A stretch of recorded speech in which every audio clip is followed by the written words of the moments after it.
evening from Nelson Field in Austin, Texas. This is Chris Cavazos with Reed Cormier and Brendan MacArthur bringing you Anderson Trojan football on the KMAX Sports Vype Media Network. Tonight we'll be bringing you a redistrict game between the Rouse Raiders from Leander Independent School District and your Anderson Trojans. It's going to be a great night for football. We had some rain in the area last night and today, which actually caused the postponement and cancellation of a few games yesterday. We were actually a little worried that we may have the same situation tonight, but it turns out the weather has cleared up, and it's going to be a great night for football. Temperature is 84 degrees with partly cloudy skies. Anderson, playing out of 25-6A, enters the game 0-1. Last week they suffered a close loss to the McAllen Knights, the Taco Shack Bowl, 21-20. We were at that game. We brought it. It was an exciting game. We thought Anderson had the game in hand, but McAllen came back and won that game by 1 point. Absolutely, Chris. It was a great game to watch. Very entertaining. A heartbreaker for the Anderson Trojans. I think what happened in that game pretty much is McAllen made their mistakes early, and they overcame them. Anderson made their mistakes late, and they didn't have enough time to overcome them there at the end of the game. They couldn't capitalize on the 1 yard line with 8 minutes to go. They went for it on 4th down, couldn't get the ball. They were still up by 2 scores. And so, you think the odds are in their favor. McAllen has to go lead to the field once, score, get an onside kick, which they did, but they didn't get the onside kick. On the ensuing possession, however, Anderson fumbled the football. Just like I said, making the mistakes too late in the game, turnovers is what killed them. After that, McAllen went in and scored, went up by 1 point, and Anderson could not get back in the game after that. Well, it seemed like Anderson had control of the game, especially with the way that they were running the football. They were controlling the clock. They were allowing minutes to run off the scoreboard. I don't know about you, but I thought that first half of football actually went very quickly. I mean, the kickoff was at 7:30, and around 8:35, 8:40, it was already halftime. So Anderson did a great job of controlling the clock with their running game, but because, like you mentioned, Reed, because of the mistakes that they made in the second half, they tried early in the fourth quarter, late third quarter, early fourth quarter to run the clock out using the running game, but ultimately that played against them when they fell behind, and they just weren't able to come back and secure the win. Yeah, absolutely, and also in the first half, the extra point was missed, and they ended up losing by 1 point. And by no means am I putting this on the kicker, but just mistakes that throughout the game add up. Extra point here, turnover here. They actually did a great job getting to the quarterback and getting turnovers in that game. Anderson did. The defense played well. They held McAllen to 21 points. Most of that was scored in the second half. But it just goes back to the mistakes you make, how critical, and when do you make them. Like I said, McAllen made the mistakes early. Most of it was mental. I said at halftime of that game, McAllen was still in this thing. They just have to correct their mistakes. What they're doing, mistakes they're making, is fixable, and they were able to fix those mistakes. And unfortunately, Anderson could not overcome theirs late in the second half. Yeah, they put up a valiant effort again with their resurgent run game. They controlled most of the game, but unfortunately, too much of the clock was gone by that time when they were behind, and they just were not able to come back to get that win. And like you mentioned, those extra points, they can wreak havoc with you in a close game, and it turned out it did in the Taco Shack Bowl. If the extra point was made, we would have had some extra football last week, but unfortunately it was not made, so McAllen came out with a victory. But now we're moving forward. Tonight they face the Rouse Raiders, and we're looking for them to bounce back and come back in this game tonight and basically put that loss against McAllen in the past. So from last week, we do have some stats in regards to Anderson. They did have a very good offensive showing. Total offense was, and these are our unofficial stats, by the way. I just want to mention that these are stats that we took. They had 352 yards of total offense. Leading the way rushing was number 33, Tondrick Gibbons, with 102 yards. Number 21, Corey Fulmer, had 75 yards, 1 rushing touchdown, also 1 receiving touchdown. Receiving, the team was led by number 16, Revis Wheatley, had 37 yards receiving and 1 touchdown. And then number 5, Trevor Merrick, added 44 yards. The quarterback, number 11, Carson Grews, passed for 142 yards and 2 touchdowns. So respectable offensive numbers. But again, if they were just able to capitalize on some of the mistakes that McAllen did, or some of the situations they were in offensively, they would have had more yards, more scores. But again, those are things that can be corrected going forward into the season. Absolutely. The 2 biggest points of the game last week for me, I think, 2 turning points was on the 1 yard line. Anderson was about to score. They ran the ball 4 times, could not get in the end zone, and which is a smart play. You could take the field goal there, or you could pin McCallum back against their 1-yard line, and say, all right, go 99 yards and score. That's what they did, and you got to tip your hat to McCallum. They went 99 yards and they scored, and then the next biggest play after that, I think, would be on the ensuing possession. McCallum went for an onside kick. They did not get it. Anderson got the football. They were on their own 40, and 2 plays into that drive, they fumbled, gave McCallum the football back on their own 40, and obviously McCallum scored, kicked the extra point, and went up 21-20 at that point. And from there, Anderson could not get their offense going enough to score. So the failed drive on the 1-yard line and the turnover on their own 40 were the 2 biggest plays of the game for me. The win in McCallum's favor. Defensively, Anderson had several defensive standouts in last week's game. They held a very explosive, historically explosive McCallum Knights offense to just 21 points, and really just 7 in the first half, which is an excellent defensive showing. Defensively, they were led by number 6, Andre Jackson. He had 13 total tackles, including 2 tackles for loss. Number 15, Nathaniel Velez, had 12 total tackles with 2 tackles for loss. And then number 2, Cam Langford, had 11 tackles on the night. So big numbers from the defensive leaders. They're going to need that again tonight against the Rouse Raiders. Rouse is playing out of 11-5A, and they enter the game 1-0. Last week, the Raiders defeated the Vista Ridge Rangers 34-13. So already Rouse is in the win column. They're coming in. They're trying to get all these wins before they hit their district schedule. So look for them to bring their A game tonight against Anderson, not just for the fact they want to get that win, but this is a situation where you have a 5A team playing a 6A team. And, when that happens, a lot of times the smaller schools, they'll step up and bring their A game because they know they're playing a bigger school than they are. Absolutely, and even though this isn't a district game, both these teams want to win. Nobody wants to lose football games, no matter if it counts or not. They want to get in the win column. They want to get their confidence up. They want to know that their hard work throughout the week is paying off in the win column each week. So look for Anderson and Rouse to be competitive tonight in this game, even though it's not district play. Earlier this week, we had a chance to talk to Anderson head coach Daniel Hunter. During the interview, Coach Hunter talked about the game against McCallum, the Taco Shack Bowl, and what to expect against the Rouse Raiders tonight. So here's Coach Hunter. Coach, how are you doing today? I'm doing good, Chris. How are you? I'm doing well.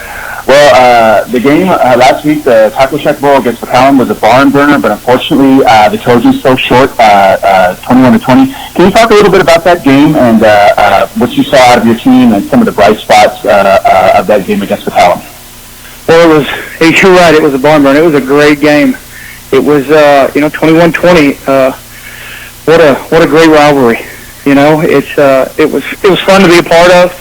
Not so fun to be, part of it at the, 5 minutes after the game was over with, but while it was going on, I think it was a great learning experience for our kids. I really do. A lot of the bright spots was, we accomplished 3 of our 5 goals. We really have 5 goals when we talk about, this year and what it means to be an Anderson Trojan. We want to be more physical. We want to control the clock. We want to handle the momentum swings. We want to give ourselves a chance to win in the fourth quarter. And then we want to finish with great effort and great focus. And I felt like we did 3 of those. I felt like we were the more physical team. I really do. I felt like we did control the clock. We controlled the pace of the game. I do not think we handled the momentum swings very well. That's one of the things that I think we need to, focus on and improve on. There's some times there where even when we should have had more momentum than we did, we kind of just let it kind of go away a little bit. That's a huge stop right before half. And, we go into half and our kids are, they're really let down a little bit. And, that's one of the things that we have to capitalize on. When we're doing good things, we have to expect that good things are going to happen. And when they do happen, let's keep going. Let's keep the ball rolling a little bit. But I do think we came back. We gave ourselves a chance to win in the fourth quarter. And I think that's probably our biggest goal, for 10 games. And is to give ourselves a chance to win in the fourth quarter. We've got to make sure that whatever happens, whoever we're playing, no matter who it is, that we keep it close enough where we give ourselves a chance to win in the fourth quarter. And eventually, it's going to come around. It'll happen. We're going to be more comfortable in the fourth quarter. There's these guys that have been through a lot, and the seniors now, they haven't been in a lot of close games in the fourth quarter, to be quite honest. And so they need that experience. They need the idea that every single Friday night it's going to come down to the wire, and that we need to perform and we need to finish. The last one finished with great effort and great focus. I think some of us got that, but I think the large majority, some of us were finishing with great effort, but we lost sight of the details. They went out there either A, trying to win, or B, trying not to lose. And neither of those are good, to be quite honest, in my opinion. I think, if you really, really want to win, then the best thing you can do is put that out of your mind and just concentrate on the little details that makes you do your job as best as your ability. And so I think, when the pressure is on and everybody's, looking around for someone to make a play, the guys that make the plays are the ones that can take a deep breath and they can realize, hey, I just got to do my job. If I want to do better than my job or do better for the team, then just do my job more effectively. Don't go and do somebody else's job. And so I think we had good effort, but the focus was a little off at the end.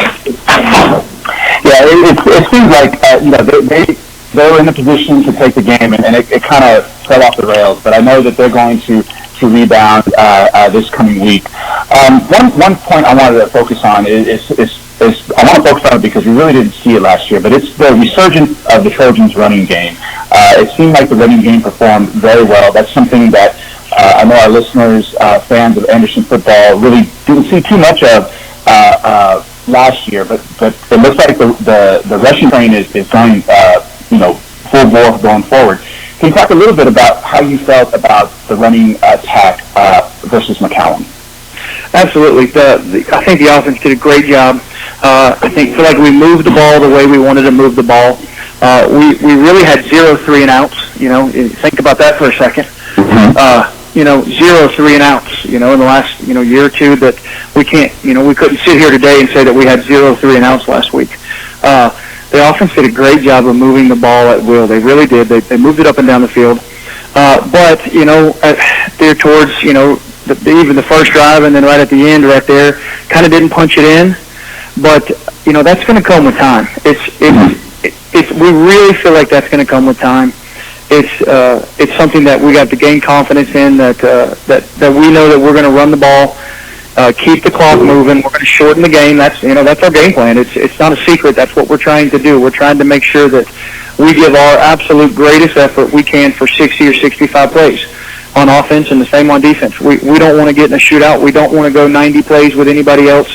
We don't have 90 kids on our sideline like a lot of 6A programs do. We got about 50 to 55, and we got to be real smart with how we do it. So running the ball is the absolute best way. I think that our offensive line had a pretty good game. I think at times they were clicking on all cylinders, but at times there's a little bit of a mental error here, a mental error there, a guy going the wrong way. But after everything's said and done, I sat down Saturday and I really thought, we're installing a completely new offense. And when you install a completely new offense and then you come out week one and move the ball that way, I think that's a lot to be said about the coaches. The offensive coaches, that's a lot to be said about, the defensive coaches that have scouted well enough so that our offense feels comfortable going against a 4-man front, a 3-man front. But then it's obviously a lot to say about the kids that they took it upon themselves to learn their rules, to go out there to the best of their ability and really execute. I'm very, very proud of them. They did a very good job, and it's only going to get better. I feel confident in that. We still have a lot of stuff we have to fix. But for week one, to be able to go out there and control the entire momentum, the entire pace of the game, it was really, really refreshing to see. And I think if we continue that, our kids will get used to it. And once they get used to it, then we can really start expanding on it. Exactly.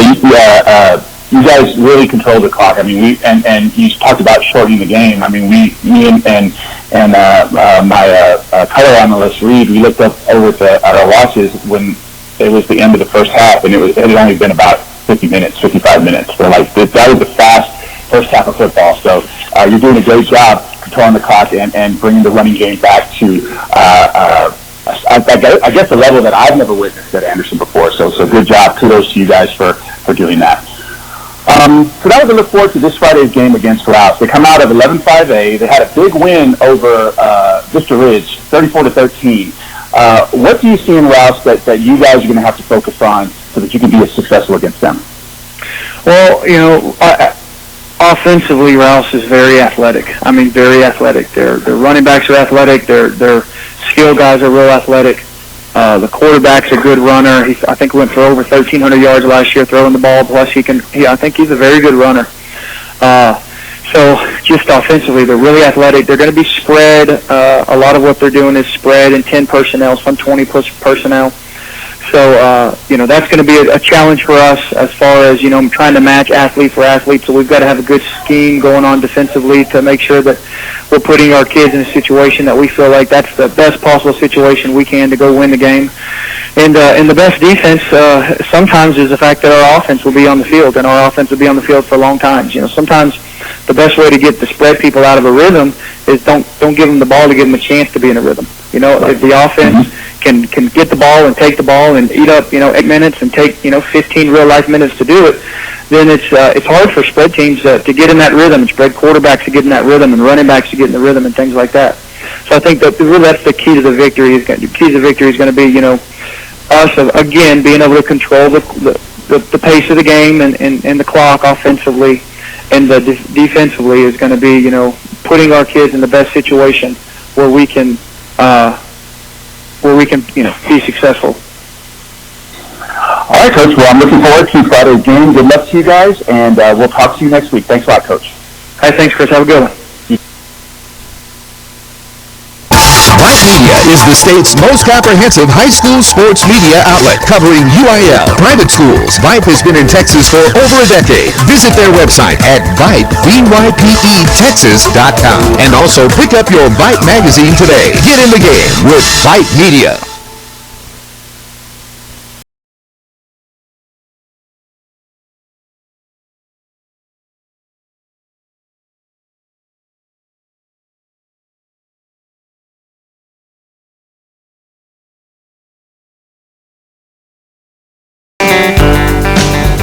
And we're back. This is Chris Cavazos with Reed Cormier and Brandon MacArthur bringing you Anderson Trojan football on the KMAX Sports Vype. So that was Anderson head coach Daniel Hunter speaking about last week's game against McCallum and some of the highlights that he thought came out of that game, which was, he mentioned it was a learning experience. Also talked a little bit about the Rouse Raiders, the team that the Trojans are going to face tonight, and what they need to do to stop them.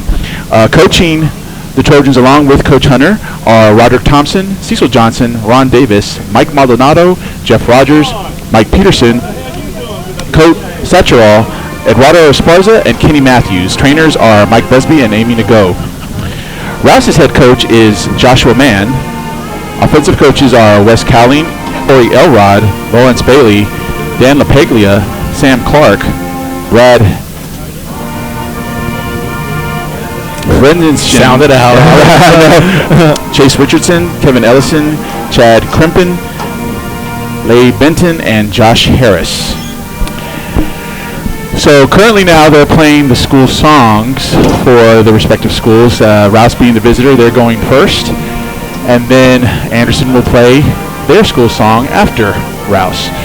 It's a beautiful night here tonight for some Texas high school football. I always try to get my plug for Texas high school football every season. I broadcast for KMAX Sports. I always say that no one does it better than we do here in Texas. Absolutely. That's just the truth.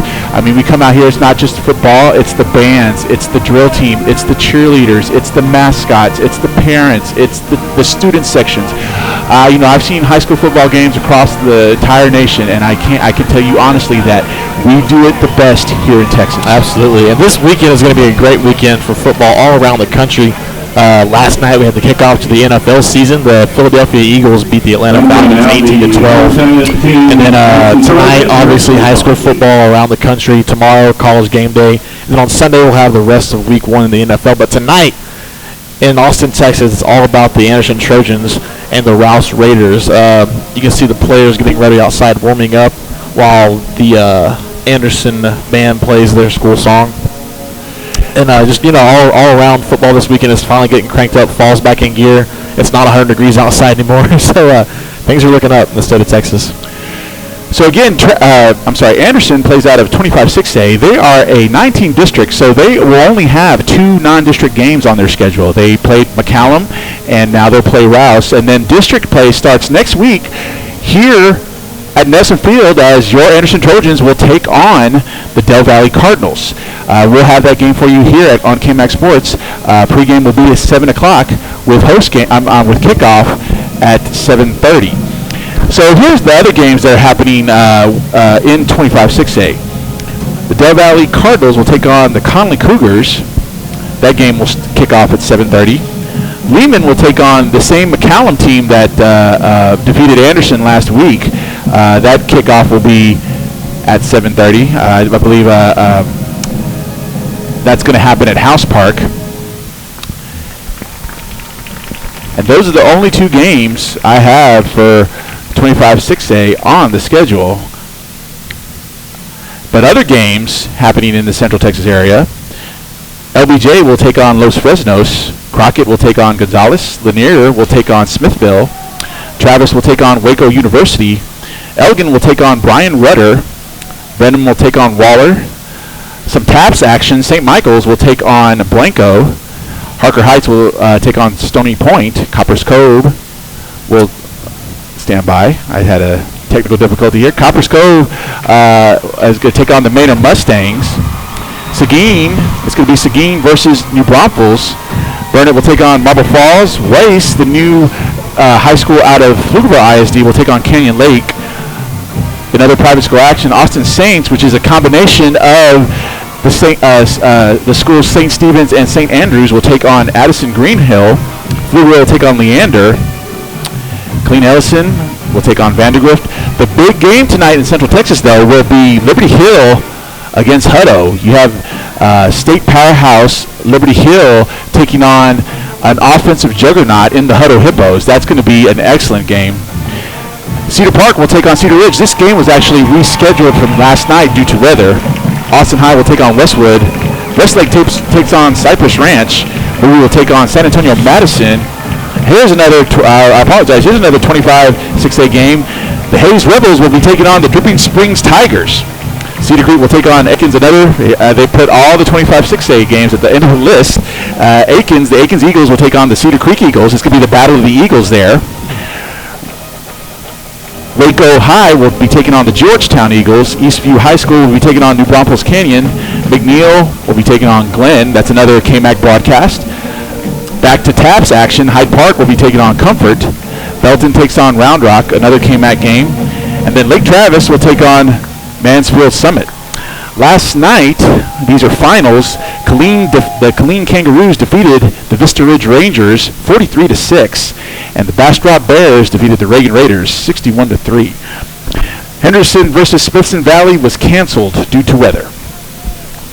So both teams have made their entrances down the field. Rouse will be wearing their away jerseys, which consist of white tops, black pants with black numerals, and a black helmet. Anderson will be having their home jerseys tonight, which consists of blue pants. I'm sorry, blue tops, white pants, blue helmet with gold. Their numbers in gold on the right side of the helmet. They'll also be having gold numerals on their jerseys. So now they're going to come to the center of the field for the coin toss. Captains for Anderson will be number 44, John Knox, number 6, Andre Jackson, number 15, Nathaniel Velez, and number 21, Coy Former. For the Rouse Raiders will be number 18, Ethan Moore. Number 18, Ethan Moore. Number 76, Aiden Sharp. For the Trojans, and number 2, Isaiah Cash. Andre Jackson. Number 15. And number 12, Chance Canales. Nathaniel Velez. And number 44, So we're going to have the coin toss here in a moment. We'll let you know who wins. And 21, Coy Fulmer.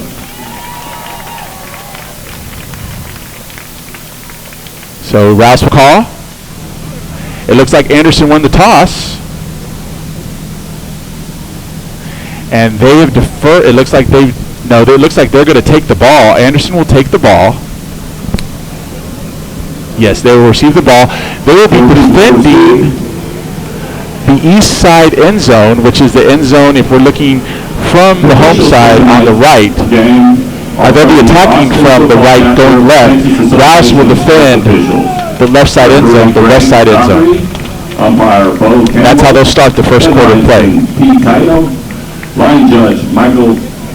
So here in a moment, now that the coin toss has happened, we will have the national anthem as the announcers announce the officials for tonight's game. At this time, ladies and gentlemen, please rise, and gentlemen, remove your cap as the Anderson Trojan Band will now play our national anthem. It's time for the national anthem.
Great rendition of our national anthem. Ladies and gentlemen, sit back and relax. Now it's time for some Texas high school football. No one does it better than we do here in Texas. Gotta love Friday Night Lights, Chris. Definitely. That's why we're here, because we love high school athletics and especially Friday Night Lights. So again, Anderson won the toss. They elected to receive the ball. They'll be attacking from the east side or left end zone, and Rouse will be defending the west side or right end zone.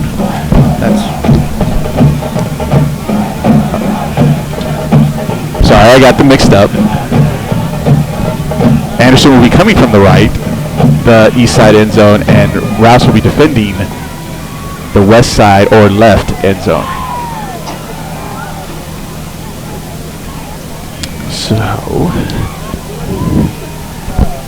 Also, we want to mention that we will be playing the performance of the Anderson High School Marching Band at halftime under the direction of Director of Bands Andrea Gonzalez. So if you have a family member, friend that play in the Trojan Band, stay tuned at halftime. We'll be bringing you their performance in its entirety. So, or if you just want to hear the music, if you're a fan of music and you want to hear the band, you don't have to be related to anybody. Exactly. You just might want to catch some tunes right quick.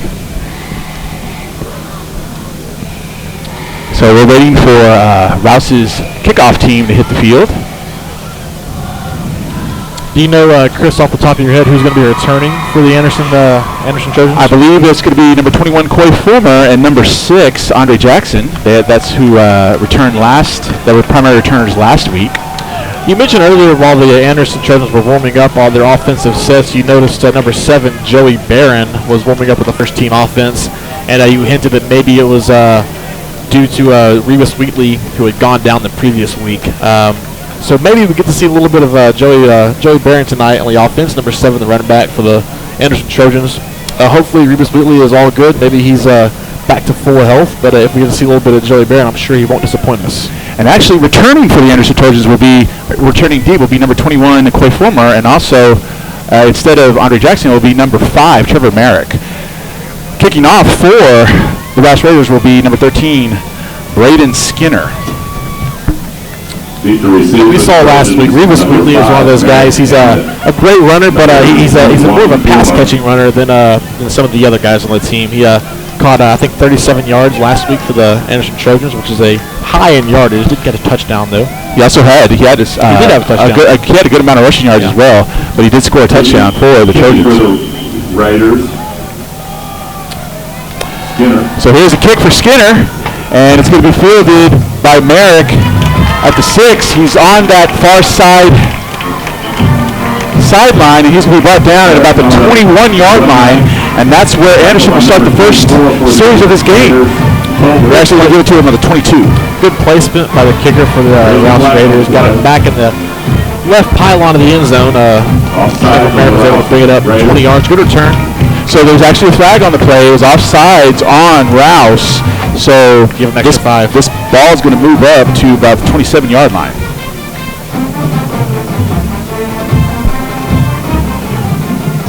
Actually, let's see here. Oh no, they're going to move it up 5. Let's see.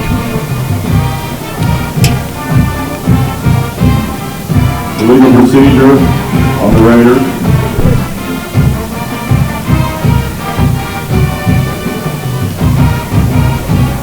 Okay, they're going to mark it at 5. This will put it on the 27. It's going to be 1st and 10 for the Trojans. Last week, Karsten Groos had a good game, solid game, 142 yards through the air. Do you think they're going to try to attack more on the ground tonight, Chris, or are you looking for them to throw there and kind of keep up the pace? I believe Coach Hunter's going to follow his MO and try to establish the run game. So I think we're going to get a heavy dose of Fulmer and Tondra Givens in this series. And actually they come out in a stacked I with one receiver to the near side. That's Merrick. And it's a dive to Fulmer. He tries to find some room on the right side. Doesn't get a lot, but he's going to get a yard. So it's going to move to the 26. I'm sorry, it's going to move to 28, and it's going to be 2nd and 9 for the Trojans. Actually, they're going to give him 3. So it's going to put it on the 30. Second down and 7 for so it's going to be 2nd and 7 for the Trojans. They come out in that offset I now. A receiver to the near side. It's a toss to Fulmer. He tries to get that on the carry. left corner, but he's not able to. He's going to gain another additional 2 yards. Yeah, to leap over one of those defenders. His own guy actually leapt over his own guy trying to cut down the defender on the outside. Got 2 on that play. Actually, Sweep didn't get as much as he wanted. They call it no, they're going to give him 2, so it's going to be 3rd and 5 for the Trojans on their own 32-yard line. So let's see if they can get the first down here. Coach Hunter mentioned in the interview that last week they had no 3 and outs. This would be the first 3 and out of the season. So look for the Trojans to try to come out and try to power this in. It's going to be a wing tee. It's going to be a toss. We're actually going to fake handoff over to Fulmer, and he's not going to get anything. Actually, he's going to lose about 2 yards back to the 30. That was number 21, Cliff McCoy for the Rouse Raiders on the stop. Good job on the Rouse defense, stuffing them in the line of scrimmage. A lot of misdirection on that play. They weren't able to get it going.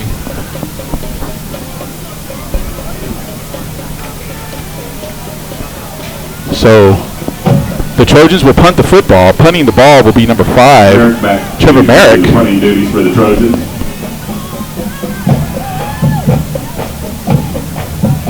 And the kick is blocked, but it takes a decent Anderson bounce, and it's going to be recovered at the 40-yard line. The kick was tipped, but it rolled Anderson's way for about 6 yards. But it's going to be 1st and 10 from Anderson's 40 for the Rouse Raiders. Yeah, and you got to do a better job protecting the punter on that play for Anderson. The offensive line let somebody get through. Obviously, somebody missed an assignment. The ball was tipped, and it only got a net gain of about 10 yards on that play. So tough break for the Anderson High School football special teams. So that was the first 4 and out for the Anderson Trojans this season. Now here comes Rouse's offense. They come in a traditional spread, 4 receiver set, 2 receivers each side. Quarterback drops back, and here comes the rush. He evades it. He tries to get that right side, and he's going to be pushed out of bounds. The quarterback's number 18, Ethan Moore.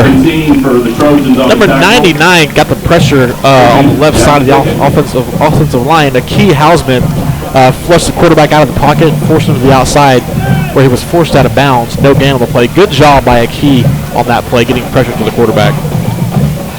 So Moore at quarterback.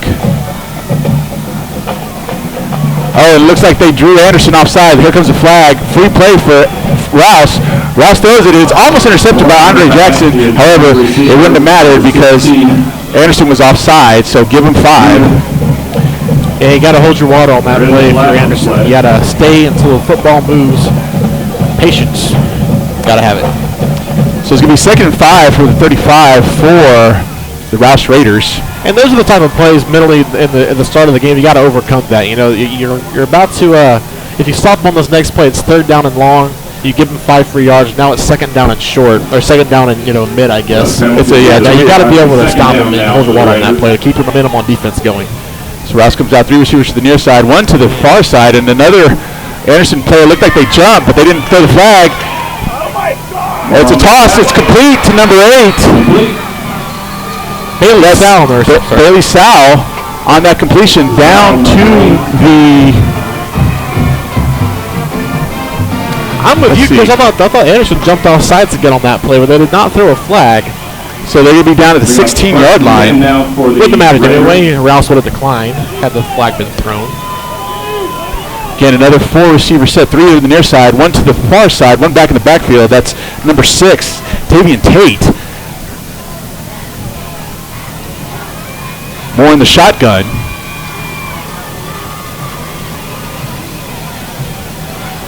Here's a snap, and it's a handoff to Tate, and he has a big room up the middle. He's going to be cut down about the 8-yard line. Good hard run by Tavian Tate on that play. The offensive line did the heavy lift, and they opened up a hole for him. And Tate's a little guy, but he didn't need much room, but he got a lot of it on that play. He went right up the middle for 8 yards. 8 yards. And you got to be able to fill those holes if you're the Anderson defense. So it's going to be 2nd and 2 from the 8. So they hand off to Tate. He has some room in the middle. He's going to get down inside the 5, down to about the 3 or 4 yard line. It's enough for the first down.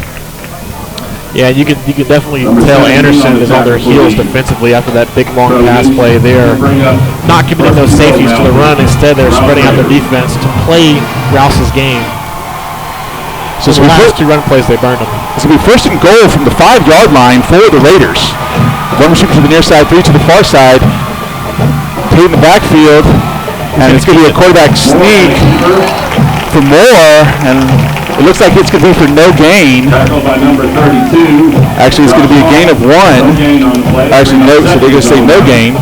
So 2nd and goal from the 5. Great job defensively by Anderson on that play, smelling the quarterback sneak all the way. They tried to run a misdirection and trying to get a little bit of play action in, but it was a run the whole time, designed to the quarterback. The safeties didn't fall for it. The corners didn't fall for it. They snuffed it out and stomped it around the outside. So they come out, 2 receivers to the near side, 1 to the far side. Moore and Tate in the backfield. It's a handoff to Tate. He shuffles it in, but he's stuffed by Anderson's defense for no gain. What a job by the Anderson. They're fired up now. What a job. But he was met by 3 defenders in a line of scrimmage where a hole used to be. They filled that hole so fast and knocked him backwards. They're going to call it no gain on the play. Good job defensively by Anderson. So it's going to be 3rd and goal from the 4. They actually gave him a yard a couple of plays ago. So it's going to be 3rd and goal from the 4 for the Rouse Raiders. And if they can make a stand here, that is a great way to respond to an offensive possession opening quarter that didn't go your way. 2 receivers to the far side, 1 to the near side. Tate Moore in the backfield. It's another quarterback run, and he's going to be short. He's going to get to the 2-yard line, but no more. I think that's at the 1, Chris. Oh, is it the 1? I think it's at the 1-yard line. It's going to be interesting to see what Rouse decides to do here. It looks like they're keeping the offense on the field. Bring up 4th down now, 4th and goal. So it's going to be 4th and goal for the 1-yard line for the Rouse Raiders. They don't want the points. They want to go for the touchdown. Yeah, if you're this deep in, right there, you might as well, because if you don't make it, yeah, you give up points, but essentially the field is flipped, and Anderson has to drive all the way down. Field position is a huge key in this game. So here we go, 2 receivers to the far side, Moore and Tate in the backfield. It's a handoff to Tate, and he's going to walk into the end zone for a touchdown. He was untouched on that play. Nobody was there. Great hold by the offensive line for the Rouse Raiders. They opened it wide open for him. And like I said, he walked in untouched. Good job offensively by the Rouse Raiders. And if you're the Anderson defense, you got, like I said, you made a stand there in the end. You made 3 stops. You couldn't make the 4th stop. You got to be able to make that stop if you're Anderson. Skinner, number 13, on for the extra point. Skinner to kick the extra point. It's a 40-yard, 8-play scoring drive with a 1-yard touchdown run for Tavian Tate, and the extra point is good. So with 6:17 left to go in the first quarter, the score Rouse Raiders 7, the Anderson Trojans 0. We're going to go ahead and take a quick break. You're listening to Anderson Trojan Football on the KMAX Sports Vype Media Network.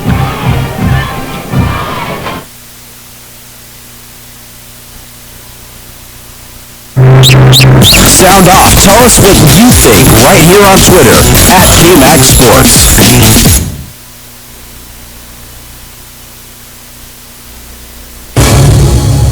KMAX Sports is the largest online broadcast company in Central Texas.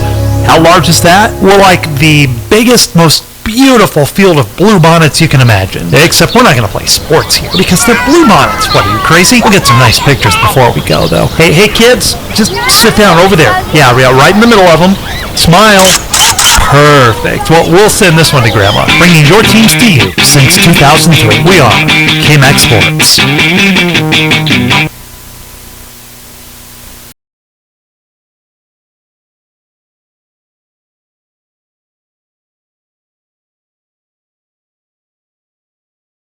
Hello back, this is Chris Cavazos with Reed Cormier and Ben McCarthy with Trojan Football on the KMAX Sports Vype Media Network.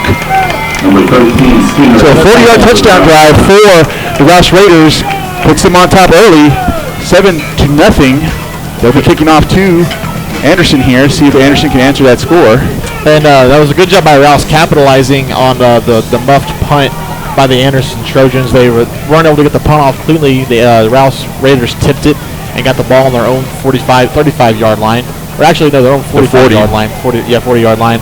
And they're able to go 40 yards, aided by a huge play through the air to number 8, Bailey Sal on that play. A good reception by him. And here we go, number 13 for the Rouse Raiders. Braden Skinner is about to kick off. Take it away, Chris. Back deep is Fulmer and Merrick. And here's a kick, and it's coming to Merrick on the left sideline. He tries to cut in the middle, then he cuts back to the right, to the far sideline. This will be brought down at about the 21-yard line. That's where they'll start their second offensive series in this game. Not much offensively for the Anderson Trojans on their first drive. They had 2 positive plays, both in the ground, and then on the third down, they could not convert to the first down. They had to punt. And you said early on that coach was going to try to run the ball, establish the running game. Well, he went 3 and out that first possession trying to run the ball, so maybe we'll see a little bit of trickery here through the air if he can't get the ball going on the ground the first couple of plays. Ball's actually spotted on the 27-yard line, so it's going to be 1st and 10 for the Trojans on their own 27. They come out in I formation with Trevor Merrick on the near side of the field. Again, they're going from right to left. But it's play action, and they're looking for Corey Fulmer. It's caught. He's at the 50, and he's going to be brought down at about the 46-yard line of Rouse. Big play for the Anderson Trojans. A beautiful wheel route by number 21, Corey Fulmer. This one right up the sideline, curved back inside to the midfield, to the 50-yard line. The defender got confused. There was beautiful ball placement by Karsten Bruce on that play. Great catch and run. He had one guy to beat, and then he got a shoestring tackle. The defender did on number 21, Coy Fulmer, but he had nothing but green grass in front of him. Great offensive play there. 1st and 10 from Rouse's 46-yard line. 5:34 left to go in the first quarter. And Anderson's in business. They come out in the wing T again. Hand off to Big Givens, and he's going to be stuffed at the line of scrimmage. He might have actually lost a yard, but let's see what the call is here. I think they might have given a half yard on that play. It looks like it'll probably be it's going to be no gain on the play. And for those of you back home watching, Tonder Givens is a big guy, number 33, the running back for Anderson Trojans. And it is hard to make him go backwards, but the Rouse Raiders defensive line managed to make it happen. So it's going to be 2nd and 10. Actually, they're going to give him a yard from the 45. Now 9. So it's going to be 2nd and 9 for the Trojans. Come out in wing T again. Givens behind Bruce. And it's play action again. Bruce is looking, and he throws the ball away right before he's sacked. And they're not going to call grounding. He was outside the tackle box, so it's going to be 3rd and 9 from the 44-yard line. Great awareness by Karsten Bruce on that play, the quarterback. There was a guy behind him. Nobody open. The protection was failing him. And a good, smart play by him to get the ball out of bounds, throw it away. Live to fight another down. So actually they mark the ball back at the 45. This is going to be 3rd and 9 now. I'm sorry, 3rd and 9 from the 45. Okay. 3rd and 9 from the 45. Anderson comes out in a traditional spread offense, one receiver to the near side, two to the far side, with Gibbons in the backfield. Rouse looks to pass. He's going deep. He's looking for Merrick on the near sideline, but it's going to go over his head, incomplete. I'm not sure. I think there was a little bit of confusion on that play. Merrick was doing a hesitation there. He hesitated a little bit halfway through his route like he was supposed to come back or something, and Rouse just overthrew him. Perhaps Rouse was just trying to get rid of the football and put it somewhere where it would not get intercepted. In any case, the connection was not made between Merrick and Rouse. So Merrick will punt it away again to the Rouse Raiders. Back deep to receive for the Raiders will be number 2, Isaiah Cash. Number 5, Merrick back for the punt.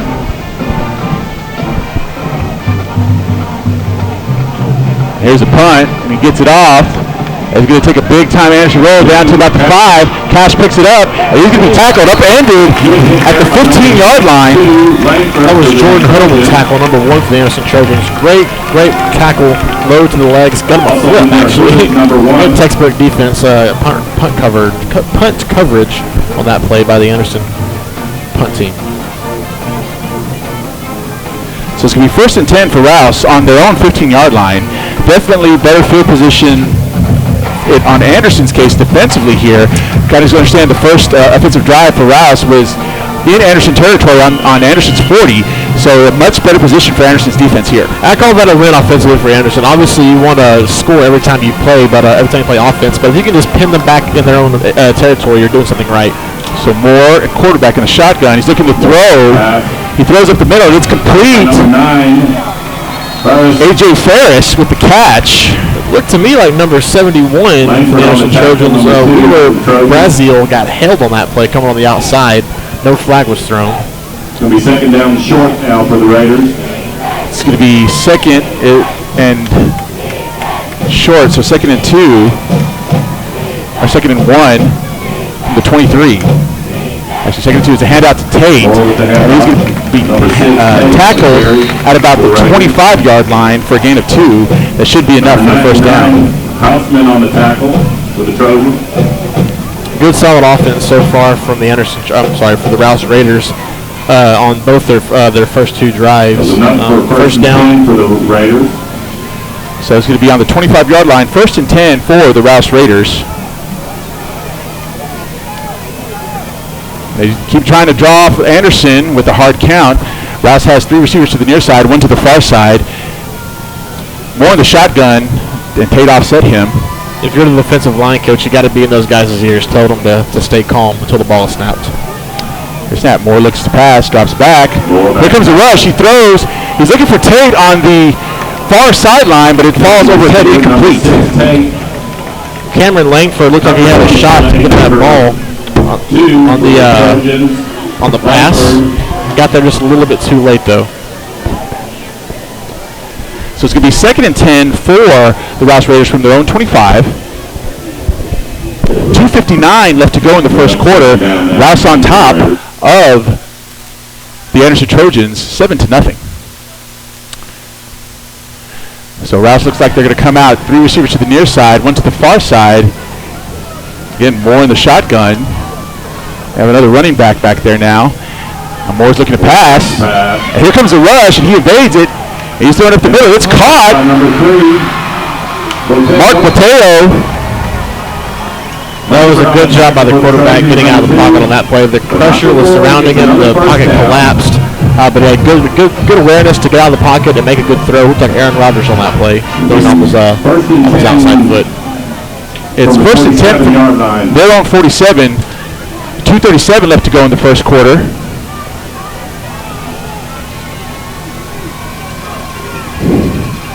They come out, 4 receiver set, 2 to each side. Look at Brylan Bailey in the backfield with Moore on the shot in the shotgun. Ball snap. Moore looking to pass again, and it's thrown to the right side. It's intended for number 15, Drew Henson, but it's incomplete. So it's going to be 2nd and 10 for the Raiders. Number 8, Michael Govia on the coverage on that play, coming in late to stop the ball from being completed. And this Anderson defense, they have their holes, but they're a strong unit altogether. They can get pressure on the quarterback. They have good linebackers that can make open field tackles. And they have a secondary that can cover. They just got to click all at the same time. All cylinders need to be firing for this defense to work. It's a handoff. Actually, it's number 22, Mylan Mitchell. Picks up a couple. He's been brought down at the 50-yard line for a 3-yard gain. Number 12, Cooper Tyler, the defensive back for the Anderson Trojans on the stop, came in flying up the middle and hit him low and stopped what might have been a first down. There was nothing behind Cooper on that play. So here we are at the 50-yard line, 3rd and 7 for the Rouse Raiders. Let's see if the Trojans can get a big stop here, get the ball back, and try to tie up this game. This would be a huge play if they can make a stop here. Moore looks to pass. Quarterback pass. Here comes a rush. He evades a rush. Very good and very elusive. He's still looking to throw. And it's thrown. Pass to number 3. And it's complete to number 3, Mark Mateo, in Anderson territory, down about the 30, it looks like the 36-yard line. What a play by Moore on that play. You got to give it to him. The pocket collapsed again. These guys are getting pressure on the quarterback. They just can't seem to corral him every time there's pressure. Moore is just so good at finding the hole in the pocket and getting out, slipping out, and then kind of playing backyard football. Looks like Russell Wilson or Aaron Rodgers out here. Yeah, evading tackles and finding the open guy downfield, keeping the drive alive. And it looked like to me like the defensive backfield actually shifted a little bit. Like they started to play Moore taking off, and then when he saw them come up, he tossed the ball to Mateo, and he was able to make that catch. Now they're in Anderson territory and threatening again. You got to stay with your guy on that play once you go to the secondary. You got to stay with your man, defend until the quarterback passes the line of scrimmage. Then you can come forward and make a tackle. And I know it's tempting. You see him rolling out. You see him running out of time. You want him to get to the sideline, but you got to stick with your guy. You got to keep covering. So it's going to be 1st and 10 from Anderson's 36-yard line. 1:21 left to go in the first quarter. See if Anderson's defense can stiffen up here to prevent them from getting in the end zone or getting any more points on the board. So they come out, 2 receivers to the far side, 1 to the near side, 2 backs to the backfield. Ball is snapped more.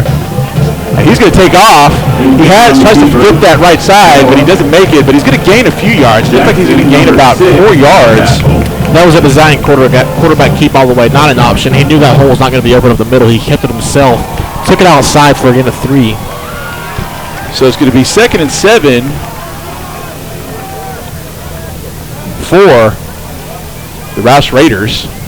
They come out, 2 receivers to the far side, 1 to the near side. Again, 2 backs in the backfield, 1 offset the line. It's going to be another handoff to number 22, Mitchell. He tries to get that left side, and he does get a few yards there. It's going to be down about the 20 for the Trojans on the tackle. Maybe the 28-yard line. It's going to be 3rd down. 27. About 1 for the Raiders. So they give him 5. It's going to be 3rd and 2 for the Rouse Raiders. Let's see if the defense can stiffen up again here. And I wouldn't be surprised if the defense does not, that does hold up, and I wouldn't be surprised if Rouse goes for it on 4th down. It's right up to Mitchell. He powers through, but he's going to get enough for the first down. It's going to be for the Raiders around the 24-yard line, so a gain of 3 and a first down.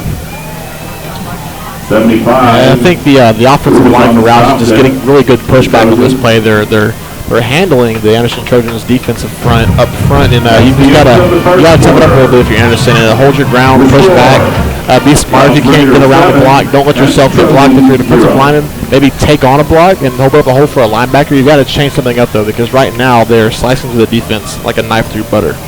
So that's the end of the first quarter. Your score: the Rouse Raiders 7, the Anderson Trojans 0. We're going to go ahead and take a quick break. You're listening to Anderson Trojan Football on the KMAX Sports Vype Media Network. Hey Booster parents, Get Involved is a new all-in-one tool that helps you raise funds, sign up volunteers, collect items, and promote your event or cause. It's never been so easy to get so much done. Forget the multiple volunteer, fundraising, and sign-up lists. It's now all in one. Get involved today at getinvolvedco.com. That's getinvolvedco.com.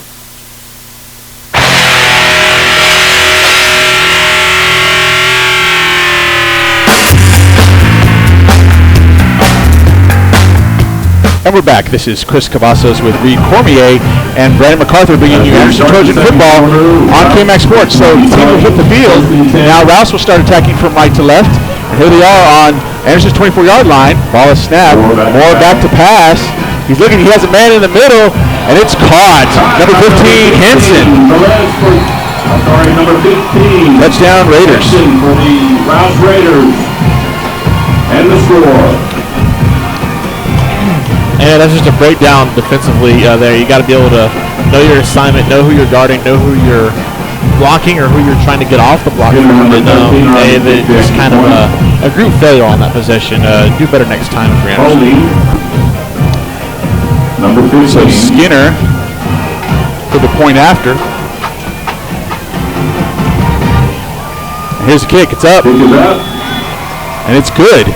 So with 11:49 left to go in the first half, your score, Rouse Raiders 14, Anderson Trojans nothing. We're going to take a quick break. We'll be right back with the action. You're listening to Anderson Trojan Football on the KMAX Sports Vype Media Network.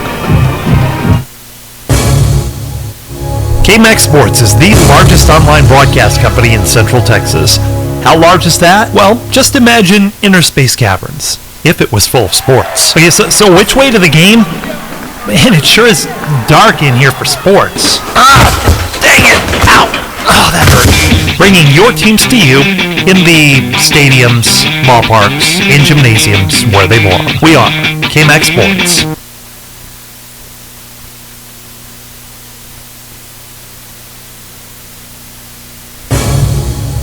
KMAX Sports is the largest online broadcast company in Central Texas.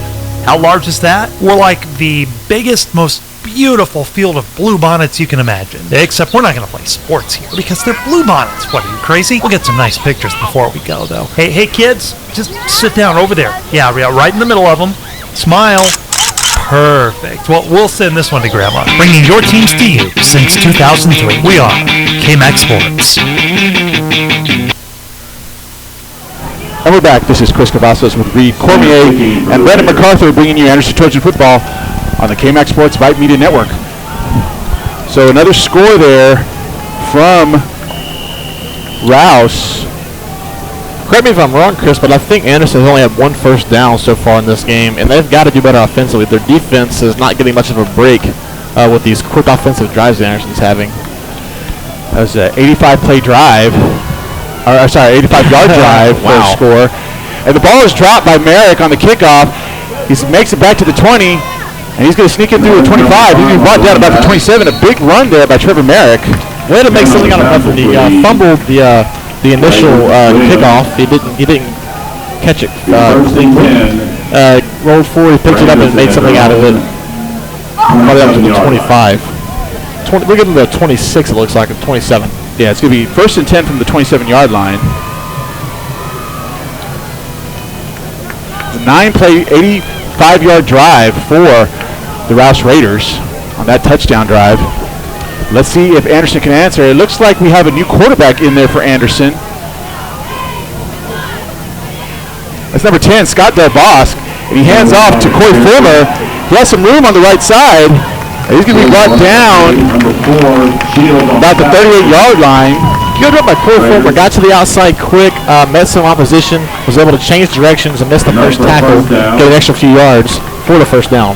So he brought down to the 38-yard line, an 11-yard run for Corey Fulmer. It's going to be 1st and 10 for Anderson. Actually, they're going to give it 10 yards to the 37.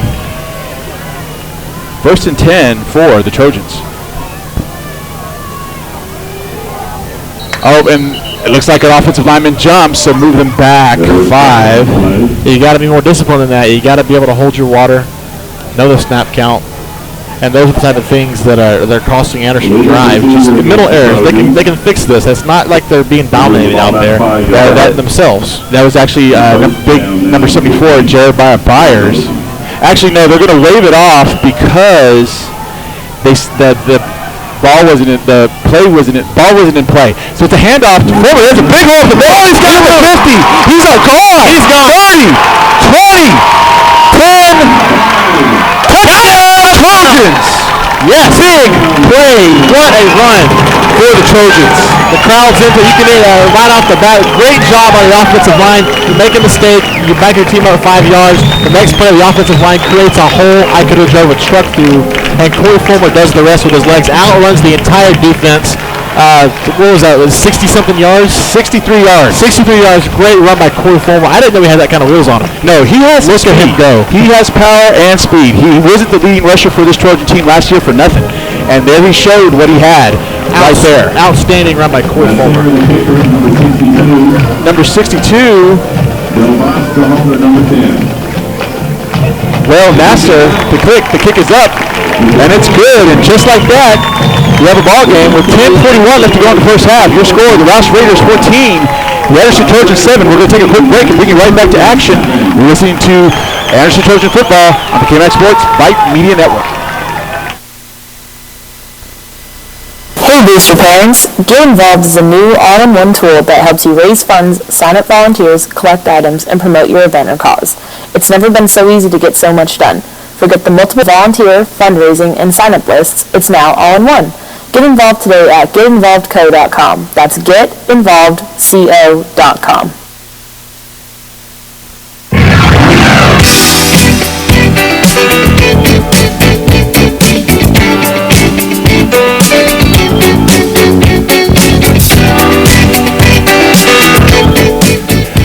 And we're back. This is Chris Cavazos with Reed Cormier and Brendan MacArthur bringing you Anderson Trojan Football on the KMAX Sports Vype Media Network.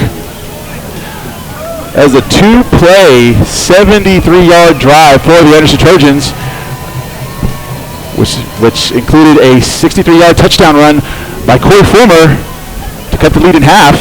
Rouse on top of Anderson, 14-7. And they're going to kick off now for the first time tonight. Anderson Trojans changed quarterbacks for the last drive. They put in number 10, Scott Delbosque, in place of Karsten Groos, number 11. I don't see Groos on the sidelines right now. I didn't see him go down on the previous drive before they just scored, but maybe he got hurt. Maybe that's the reason why they put Delbosque in. I don't see number 11 on the sideline. We'll keep you updated if we learn anything else.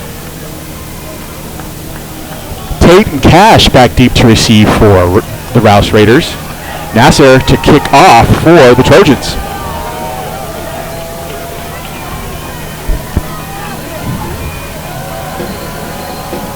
Here's a kick. It's going to be a short kick. Recovered by Tate at the 11. Tries to find some room. Now he's going to cut back to the inside. He's going to have a decent return here down to about the 28-yard line. A short kick and a decent return by the Rouse Raiders gives them excellent field position at their own 30. So they will start this offensive series on their own 30-yard line. 1st and 10 for the Rouse Raiders. And so far, Anderson has not had much of an answer defensively for the Rouse Raiders offense. And the thing about momentum, Chris, is if it doesn't continue to grow, it ceases to exist. So you have to make a stop here on defense. Keep the momentum in your favor. Make a stop, get back on offense, and try to score again and tie it up. It is not panic mode at all whatsoever. They're right back into this football game. It's a one-score game. There's 10 minutes left in the second quarter. Plenty of time for Anderson to figure this thing out. So there was a flag on the play. Sorry, we didn't see the laundry on the field, but it was a legal procedure. So the ball will be kept on they'll be moved up to the 35-yard line. 1st and 10 for the Rouse Raiders. Now we have another whistle. And it looks like it's going to be an official timeout. Oh, they have to pick up the flag that was thrown. Is that the flag from the other possession when Anderson was on the field, or was that from the kickoff? I believe it was from the kickoff. I didn't notice it there before, but again, I didn't notice it during the play. So here we go. Line up in typical spread, 4 receiver set, 2 to each side, 1 back in the backfield with Moore. Ball snap, Moore looks to pass. And now he's going to try to evade the rush, and he does. From number 32 of Anderson, throws the ball up, and it's picked off by Andre Jackson. He's finding some room. He's got 40, he's 35, 30, 35, 20. He's going to be brought down at about the 13-yard line. Big play by number 6. And that's what I'm talking about. Momentum. You got to keep the momentum going. If it doesn't continue to grow, it ceases to exist. Great job by Andre Jackson on that play. The quarterback tried to make a play out of nothing. Bad mistake by the Rouse Raiders quarterback. Great interception, and look at the wheels on Andre Jackson, taking the ball from the 35 all the way down to his own 15-yard line. Great defensive play there. That's how you get back in a football game. 1st and 10 for the Trojans on the Rouse Raider 15-yard line. Again, Scott Del Bosque at quarterback, and they're going to run a traditional spread here. They got 3 receivers to the near side, 1 to the far side. Fulmer offset Del Bosque. It's going to be a handoff to Corey Fulmer. He tries to go through the middle, and he's going to only get about a yard. It's going to be 2nd and 9 for the Trojans. You know, on the other plays that we've seen that where Rouse tries to throw the football, we've seen the quarterback get out of the pocket before and escape the rush. But on those plays, it seems like the secondary for Anderson bailed on their assignment and tried to force the quarterback out of bounds, and that's where he finds those open guys. But on that play, give credit to Anderson's secondary. They stayed with their assignments. They stayed with their guys. They covered, and it paid off big time for them. So Anderson comes out, 2 receivers to the far side, 2 to the near side, 2 backs to the backfield. The handoff to Fulmer. He tries to cut back to the left side, but he runs into a gang of Raiders. He looks like he may lose a yard here. Actually, he will. He'll lose 1 yard back to the original line of scrimmage, the 15-yard line. Yeah. That's that momentum I'm talking about again. You got to continue to grow. You got to continue to move the football. Anderson not having much luck here on this drive. Actually, it's going to be a loss of 2, so it's going to be 3rd and 11. And now we have an injured Raider out in the field. And it looks like they're going to take a timeout to tend to the young man. Hopefully he's okay. We'll go ahead and take a quick break. You're listening to the Anderson Trojan Football on the KMAX Sports Vype Media Network.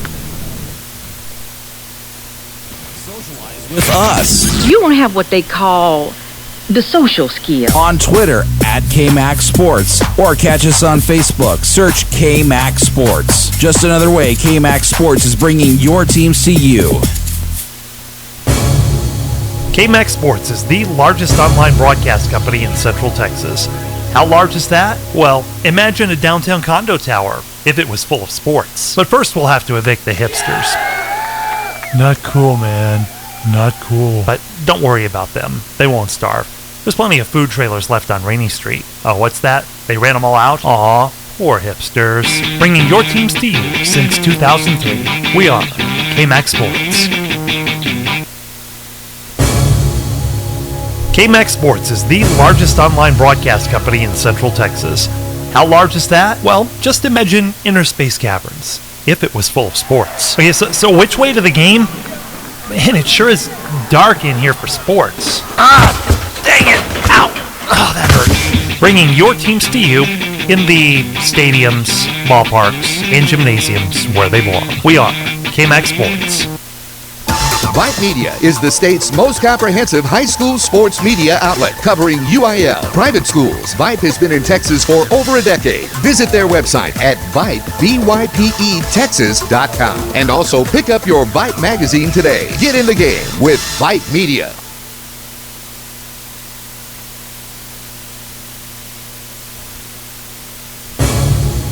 KMAX Sports is the largest online broadcast company in Central Texas.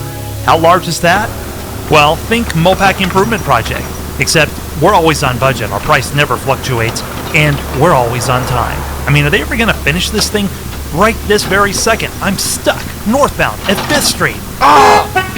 Bringing your teams to you since 2003. We are KMAX Sports.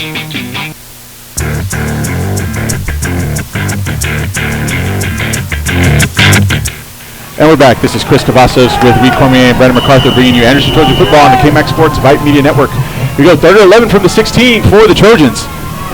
Ball snap. Del Bosque looking. And it's thrown to number 12. And there's going to be a flag. That's pass interference. That ball was intended for Cooper Tyler.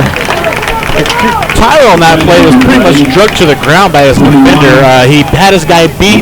The defender, instead of getting up a touchdown, decided to drag him down and let him fight another play. Smart play on defense, but good job by Cooper Tyler getting over on that play in the end zone. So it's going to be automatic first down. Let's see where they spot the football. First and goal now. It's going to be first and goal from the 2-yard line. Ball on the 2-yard line. So perfect opportunity here for Anderson to punch it in, tie this game up. 8:51 left to go in the first half. We haven't seen much of Tondrick Givens here in the first half, but if I'm Anderson, I'm looking to put him in the game and punch your big guy through the end zone there on the 2-yard. So Rouse is going to go ahead and take a timeout. We'll take a quick one as well. You're listening to Anderson Trojan Football on the KMAX Sports Vype Media Network. Hey, have you liked us on Facebook yet? Whoa, stop right there. Well, why not? Search KMAXSports.com and like us now. Vype Media is the state's most comprehensive high school sports media outlet, covering UIL, private schools. Vype has been in Texas for over a decade. Visit their website at Vype, VYPE, and also pick up your Vype magazine today. Get in the game with Vype Media.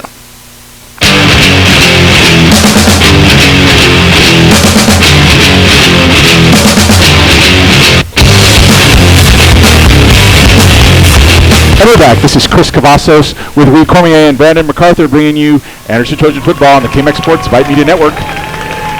First and goal from the 2-yard line for the Anderson Trojans after that interception of Moore by Andre Jackson. The Trojans have an opportunity here to tie this game up with 8:51 left to go in the first half. Earlier in this drive, a defensive player for Rouse went down. That was number 52, Colin Dickinson. Hope he's all right.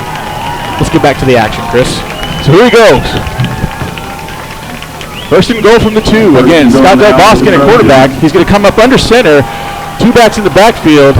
Jumbo line. It's a handoff to Former. They try to throw him in there. It looks like he's going to be stopped just short. Back. He's going to gain a yard to the 1. No, they're going to push him back to the original line of scrimmage, which I think is wrong. I saw him go forward to the 1. They're going to call it no gain. It's going to be second down now. So no gain. It's going to be second and goal from the 2 for the Anderson Trojans. This is 4-down territory. I don't think they're going to try to go for a field goal if they make it to 4th down. So they come up here. Del Bosque under center. There's another handoff to 21, and he's in for the touchdown. That was the second touchdown of the day for Corey Former on the ground.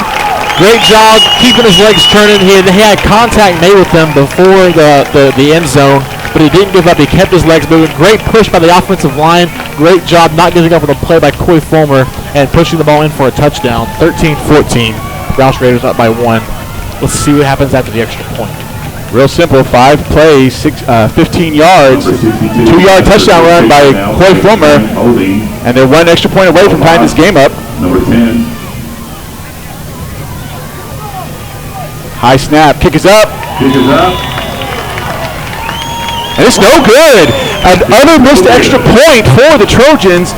Rouse still on top of Anderson, 14-13, 8:10 left to go in the first half.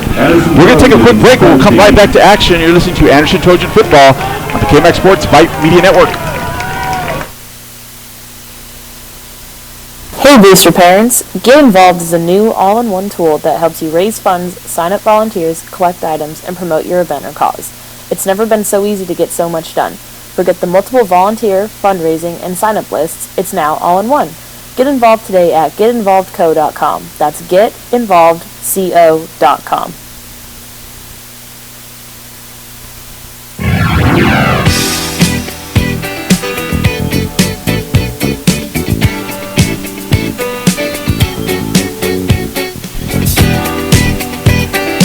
And we're back. This is Chris Cavazos with Reed Cormier and Brandon MacArthur bringing you Anderson Trojan Football on the KMAX Sports Vype Media Network. Again, a 5-play, 15-yard drive, short drive, which culminated in a 2-yard touchdown run by number 21, Corey Fulmer. Put another score on the board for Anderson, but they missed the point after. So the score is now Rouse 14, Anderson 13, and Anderson will kick off to Rouse here with 8:10 left to go in the first half. Apparently, the starting quarterback, Karsten Goose, is out with an injury right now. We saw him on the sideline, number 11, with his helmet off and his pads off. Hopefully, he's all right. In the meantime, Scott Del Bosque will take over at quarterback until further notice. So this kick is a squib kick. It's going to be fielded by number 11 for Rouse. Garcia. That's Matthew Garcia with the recovery. Raiders will take over, 1st and 10. Looks like the Matthew Garcia on that play. Good heads up by him, jumping on the football, not letting it go any further back. I'm not sure exactly what Anderson was trying to do there. That looked like a design squib kick on the play. 30-yard line. So it's going to be Rouse will start on their own 30-yard line, 1st and 10. Find themselves on top by 1 point, 14-13. Here we go, 4 receiver set, 2 to each side. That's going to be handoff to Mitchell. He's going to gain about 5 yards to the 35. Good hold by the offensive line of Rouse, opening up a running lane for Mitchell on that play. Number 22 is going to get 5 out of it. So it's going to be 2nd and 5 for Rouse here. 7:50 left to go in the first half. Rouse comes out, 3 receivers to the near side, 1 to the far side. Mitchell and Moore in the backfield, Moore in the shotgun. Now it looks like he's going to change the play at the line of scrimmage. 13 seconds on the play clock. Moore changes the play. Ball snap. Moore looks in the pass.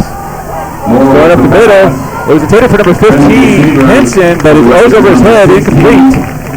That was number 2, Cameron Langford in coverage. He's playing with 5, but he's covering his guy really tight. He bumps him right there at the end, which he may have gotten away with a little bit of defensive holding on that play.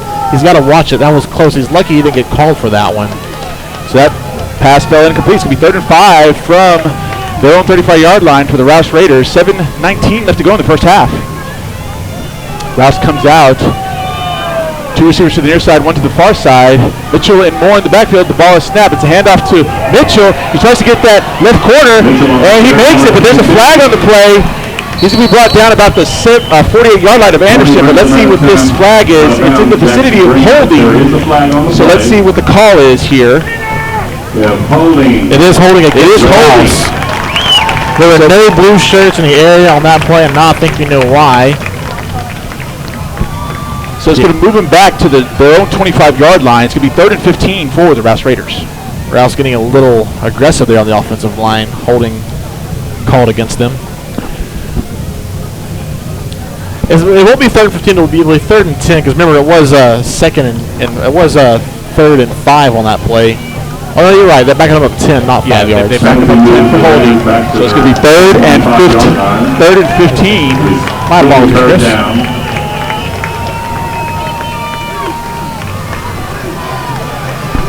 25. So let's see what Rouse dials up here for 3rd and 15. Looks like Rouse is going to come out with 3 receivers to the near side, 1 to the far side. Again, Mitchell in the backfield with Moore. Moore in the shotgun. On the far side hash mark, ball snap. Of course, Mitchell didn't look to pass. He has a lot of time. Tries to evade the rush. Here comes 3 Trojans. That should be a chop block, and he's just going to throw it away. And there's the flag, and that's going to be a chop block against the Rouse Raiders. But I assume they're going to decline this play, or that penalty, I should say. So it should be 4th and 15. Flag for the chop block. When the pocket collapsed. Like I said, Anderson has done a great job all night of getting to the quarterback, getting pressure on him. They just can't seem to corral him once he's out of the pocket. But on that play, a little too much extra help by his running back, I think, chopping down a rushing secondary member of the Anderson Trojans. Let's call it a clip. That'll be 15 yards. Let's see if Anderson elects to keep it and play the field position game, or if they're going to decline. They will decline. They will decline. Yeah, I mean, it's 3rd and 15, so it would make it 4th and 15. So Rouse bringing on the punting unit. So 4th and 15, and Rouse is going to punt for the first time tonight. Remember, the first 2 drives were touchdowns. And their last one was an interception by Andre Robinson, and this is the first time that Anderson has bowed up their neck on defense and made it stop. Credit them for the good stop on defense. Jackson back deep to receive the punt, and here's the punt, and it's a shanked punt. It's going to be received by Jackson at the 40, and he has some room. He makes a cut back, and he's going to be tackled about the 47-yard line. But there's a flag on the play. And is it going to be roughing the kicker? We do have a flag on the play. I really hope not. That ball was already in the air. Yes, it is roughing the kicker. Wow. Okay. So that's going to be an automatic first down. Again, another mental mistake by the Anderson Trojans.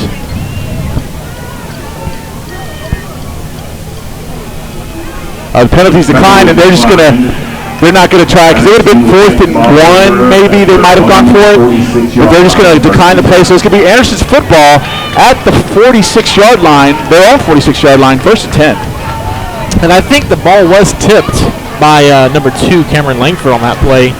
And that's why the ball did not roll forward very far. So they're on their own 46-yard line. Great field position. But let's see if they can take the lead for the first time tonight. So Anderson will come out. 2 receivers to the far side, 1 to the near side. Fulmer, Givens in the backfield with Del Bosque in the shotgun. Ball is snapped.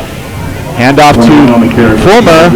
He's going to push forward for maybe 2 yards down to the 48-yard line. Let's see what they call. What they Finally give got some him. light here in the booth, Chris. We were in the dark for the first half of this football game, but finally got some lights turned on. We can see our rosters.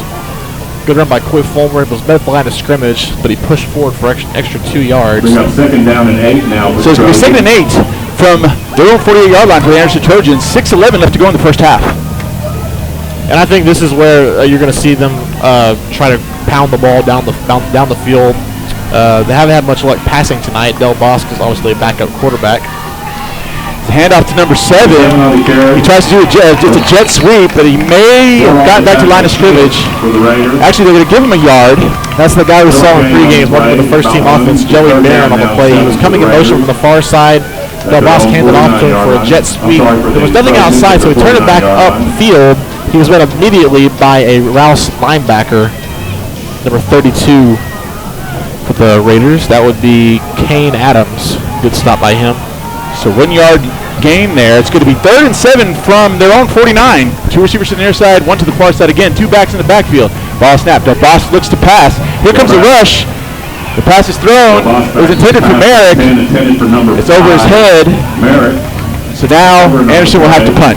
Very tight coverage from the Rouse outside corner on that one. Isaiah Cash. No flag was thrown. Ball might have been a little too far over Trevor Barrett's head anyway for him to catch. Like Chris said, the Anderson Trojans will punt the football.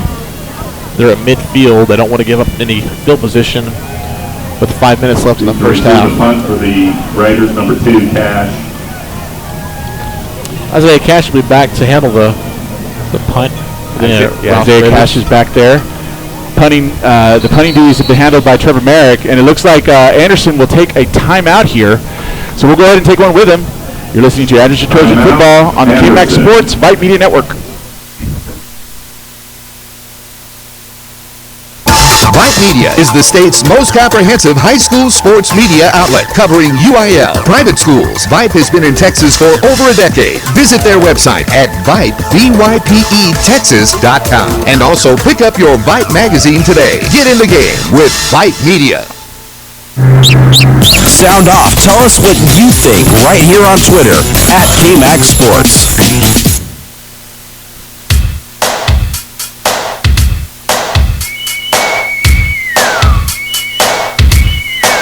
Bring it back.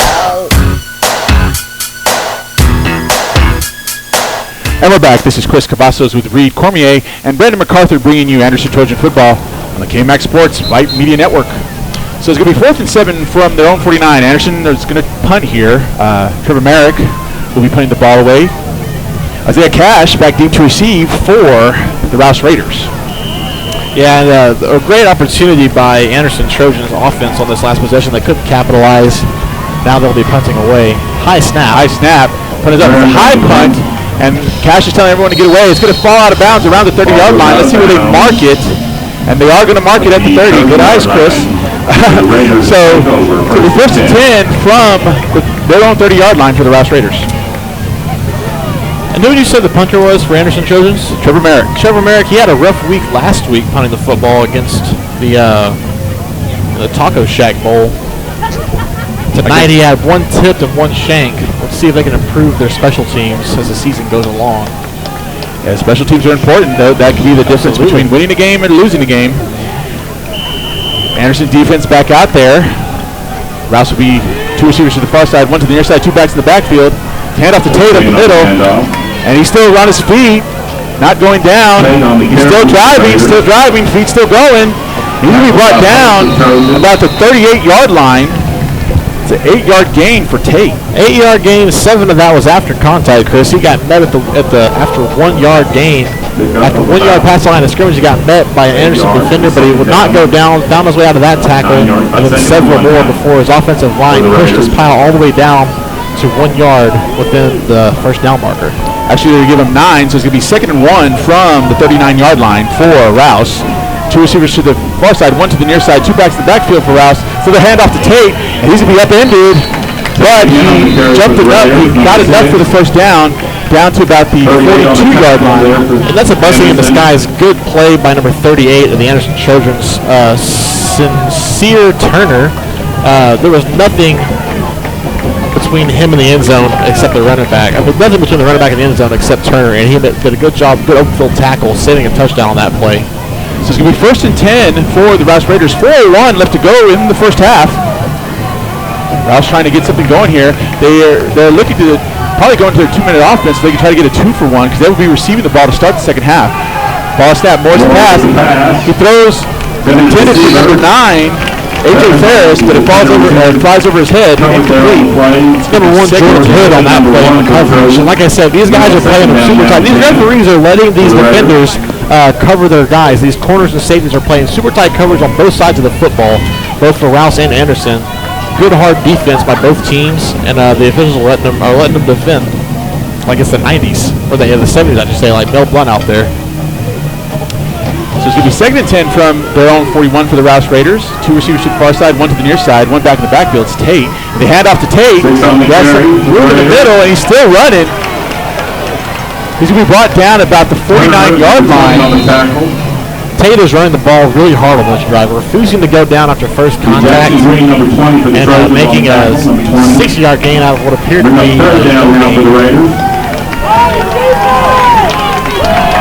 So it's going to be 3rd and 3 for the Raiders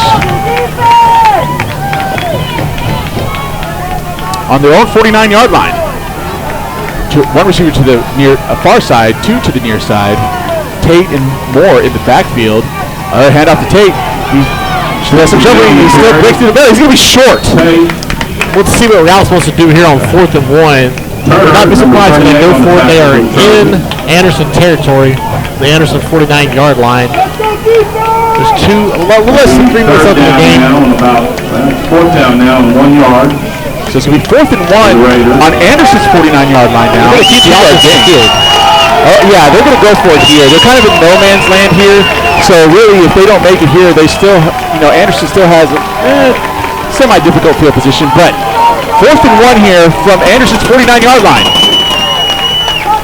Ball is snapped. So the handoff to Tate. He tries to get the record. He's got him. No, he's still on his feet, but they bring him down. Back in Rouse territory to the 49-yard line. Group effort by the Anderson defense on that play, and Andre Jackson, number 6, was the first one there.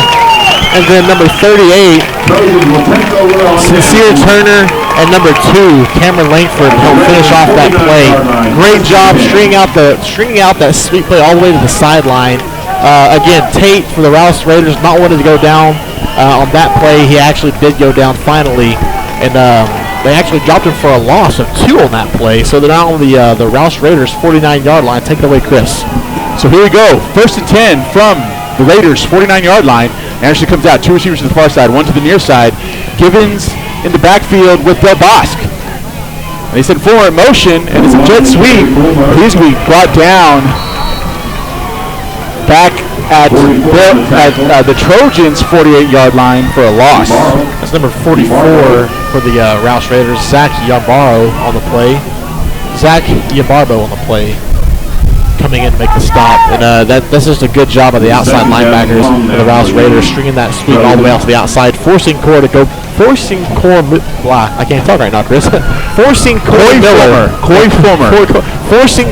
to go back inside. That's a tongue twister. Forcing Fulmer to go back inside, and he was met by number 44, Zach Yabarbo. So clock is ticking. It's 1:37 left to go in the first half. Ball snap. The boss looking to pass. The pass to Trevor Merrick in Raider territory. He's still on his feet. He's going to be brought down at about the 46-yard line. On the tackle, cash number 2. Clock continues to run. There's less than a minute and a half to go. And the Anderson Trojans do not seem to be in a terrible hurry right now. Timeout, Rouse. So it's going to be on Rouse's 47-yard line. Guessing Rouse wants enough time on the clock for them to make a move of their own if they stop Anderson on this play.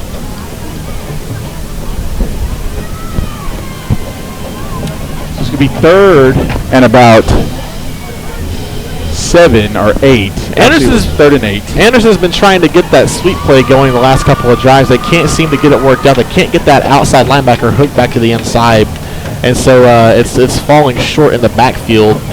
And obviously on the 3rd and 9, you don't want to run anything up the middle unless you have a miracle play where you bust one loose for 60 yards like Corey Fulmer did earlier. So I'm looking for them to go through the air on this play. Maybe try to get something on the outside on the corners. You want to stop the clock if you can. So conserve your timeout. I don't even know if they have a timeout left. Anderson Trojans. Yes, both teams have 2 timeouts. They have 2 timeouts. Yep. So it's going to be 3rd and 7 from Rouse's 47-yard line for the Anderson Trojans. They come out 3 receivers to the near side, 1 to the far side. Give it to the backfield with Del Bosque. Ball is snapped. Del Bosque looks to pass. Here comes the rush of Rouse. He's throwing deep. He's did it for Andre Jackson. And did he get a foot in? No! Pulled out of bounds. Again, we're up here from Spanish Point, but he looked like he had that toe in there. Again, in high school, called him out. In high school, you need 1 foot down for the pass to be completed, and it looked from up here that he had his right foot was in bounds, his left foot was in the air, his right foot was dragging the ground. The referee did not see it that way. However, it'll be 4th down, and Anderson will punt. Yeah, that's a smart thing to do. Again, they're in no man's land here, so you are tempted to go for it. The thing is, though, is that if you don't convert the 1st down, you're giving them a short field. You're giving them a short field. There's 109 left to go. Rouse has an explosive offense. They can march down, 55, 50 yards and score, and they don't want to do that. So it's a smart thing here to punt. Absolutely. And I wouldn't be as declined to go for it if it was 4th and 1, 4th and 2, even if it was on your 49. But it's 4th and 9. The chances of making that are slim to none. We have a delay of game on the Trojans. So it's going to be a delay of game. It's going to move them back 5 yards. Which, again, it really has no bearing here. That might actually give them a little bit more field to work with, try to punt and pin them inside the 10, which is obviously what you would want to do. Absolutely. So, again, Trevor Merrick will be punting for the Trojans. Back deep to receive will be Cash for the Raiders. Just a reminder for our listeners out there, we will be playing the Anderson Trojans halftime performance by their band. Stay tuned if you want to hear that. So Cash is hanging around his own 23. There's a punt for Merrick, and it's another shank.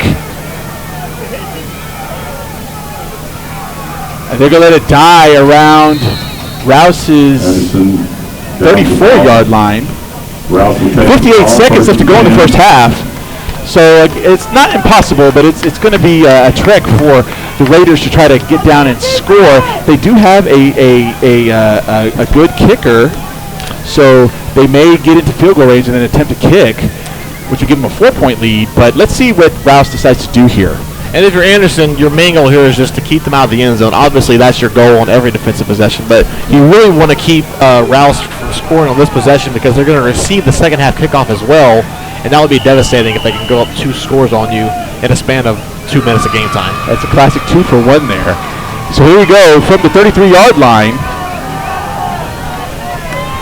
Moore looks to pass. He has lots of time. Time's clicking off the clock. He's running around, and Moore's just going to throw it away. He was out of the tackle box. Coach for Rouse wants a roughing the quarterback on that play. He will not get the call. So it's going to be 2nd and 10 from the 33-yard line We'll bring up 2nd down and 10 now for the Raiders. For the Rouse Raiders. Rouse comes out, 3 receivers to the near side, 1 to the far side, 1 back in the backfield. That's Tate. Moore's looking to pass again. There's a slant route to number 9. He's going to be tackled inbounds. It's Ferris.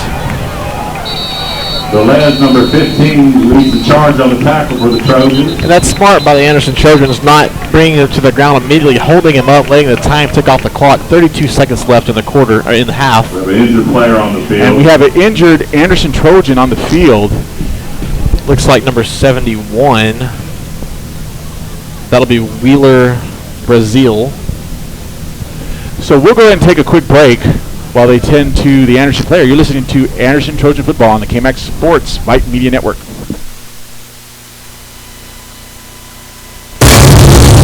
KMAX Sports is the largest online broadcast company in Central Texas. How large is that? Well, imagine a downtown condo tower if it was full of sports. But first we'll have to evict the hipsters.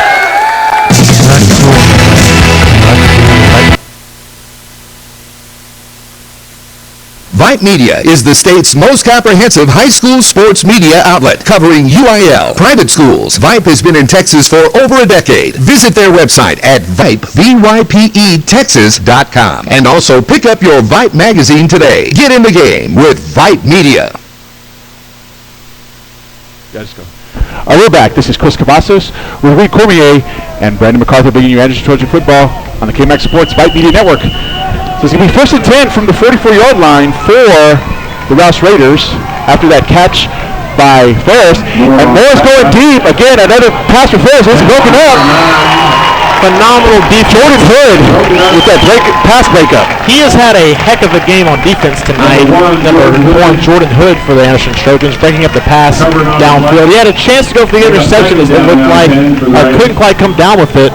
But great job staying with this man downfield, preventing a touchdown, and breaking up the pass.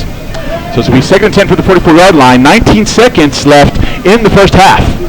3 receivers to the far side, 1 to the near side for the Rouse Raiders, with Tate in the backfield with Moore. Moore drops back to pass. Slant route, and it's caught. Saul with that catch. And it's going to be close to a first down. Let's see what they call it. On the tackle, Langford, number 2 for the Trojans. That's enough, though, for a first down. It's going to be enough for a first down for the Rouse Raiders. The ball's going to be spotted on the Anderson, let's be 43-yard line. Timeout, Rouse. And Rouse is going to take a timeout with 12 seconds left. We'll just go ahead and stay here and bring you, which probably the final 2 or 3 plays of the game. Again, Rouse is driving here. They're trying to get in scoring position here. They will receive the kick to start the second half, so they're trying to, it's a process in football. It's called a 2-for-1. They're trying to get a score here at the end of the first half, knowing that they'll get the ball back to start the second half and have an opportunity to score again. And like you mentioned earlier, Reed, that will give them a 2-score lead. Absolutely. And so this is a very, very important possession on defense for Anderson. You want to keep them out of the end zone. I don't think a field goal does too much damage. They'll get a 4-point lead. But if they score a touchdown here, I would not be surprised if Coach Hunter elects to go for an onside kick to start the third quarter, the second half. Rouse back on the field and offense. Take it away, Chris.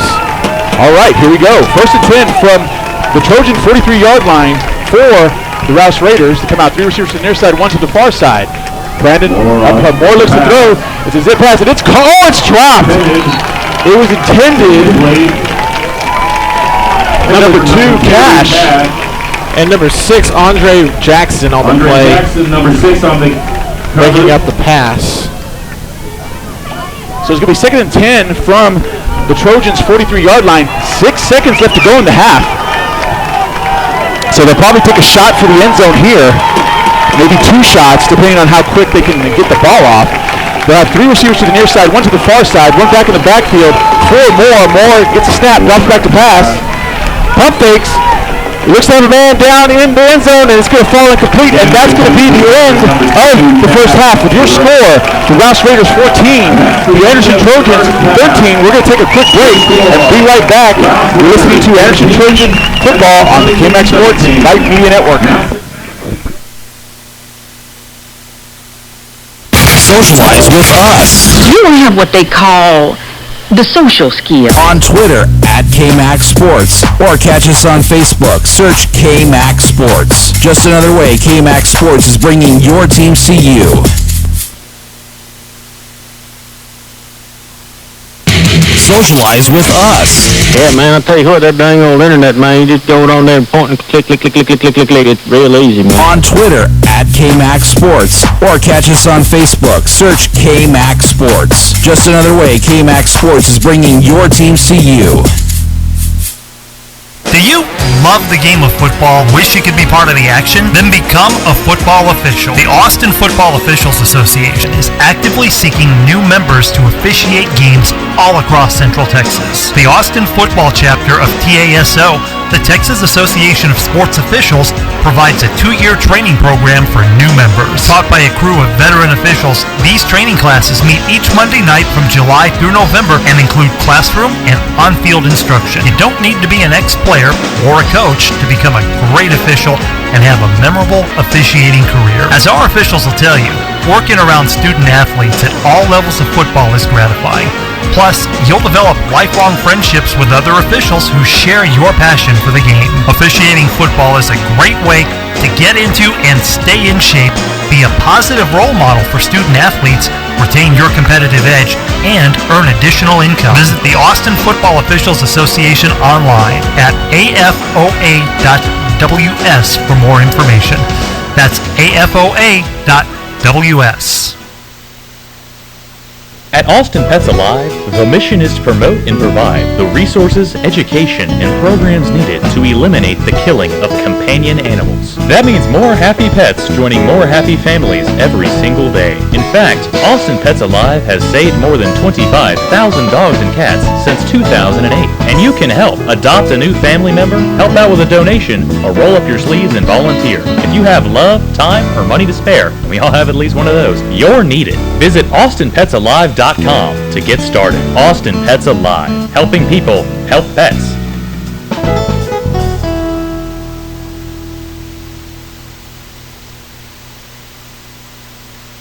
At Austin Pets Alive, the mission is to promote and provide the resources, education, and programs needed to eliminate the killing of companion animals. That means more happy pets joining more happy families every single day. In fact, Austin Pets Alive has saved more than 25,000 dogs and cats since 2008, and you can help. Adopt a new family member, help out with a donation, or roll up your sleeves and volunteer. If you have love, time, or money to spare, and we all have at least one of those, you are needed. Visit AustinPetsAlive.com to get started. Austin Pets Alive, helping people help pets. Hey Booster parents, Get Involved is a new all-in-one tool that helps you raise funds, sign up volunteers, collect items, and promote your event or cause. It's never been so easy to get so much done. Forget the multiple volunteer, fundraising, and sign-up lists. It's now all in one. Get involved today at getinvolvedco.com. That's getinvolvedco.com. Vype Media is the state's most comprehensive high school sports media outlet, covering UIL, private schools. Vype has been in Texas for over a decade. Visit their website at Vype, VYPETexas.com. And also pick up your Vype magazine today. Get in the game with Vype Media. KMAX Sports is the largest online broadcast company in Central Texas. How large is that? Well, just imagine inner space caverns, if it was full of sports. Okay, so which way to the game? Man, it sure is dark in here for sports. Ah, dang it! Ow! Oh, that hurt. Bringing your teams to you in the stadiums, ballparks, and gymnasiums where they belong. We are KMAX Sports.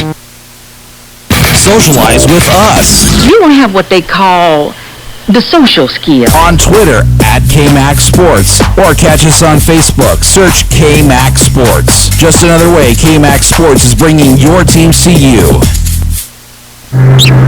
Sound off. Tell us what you think right here on Twitter at KMAX Sports.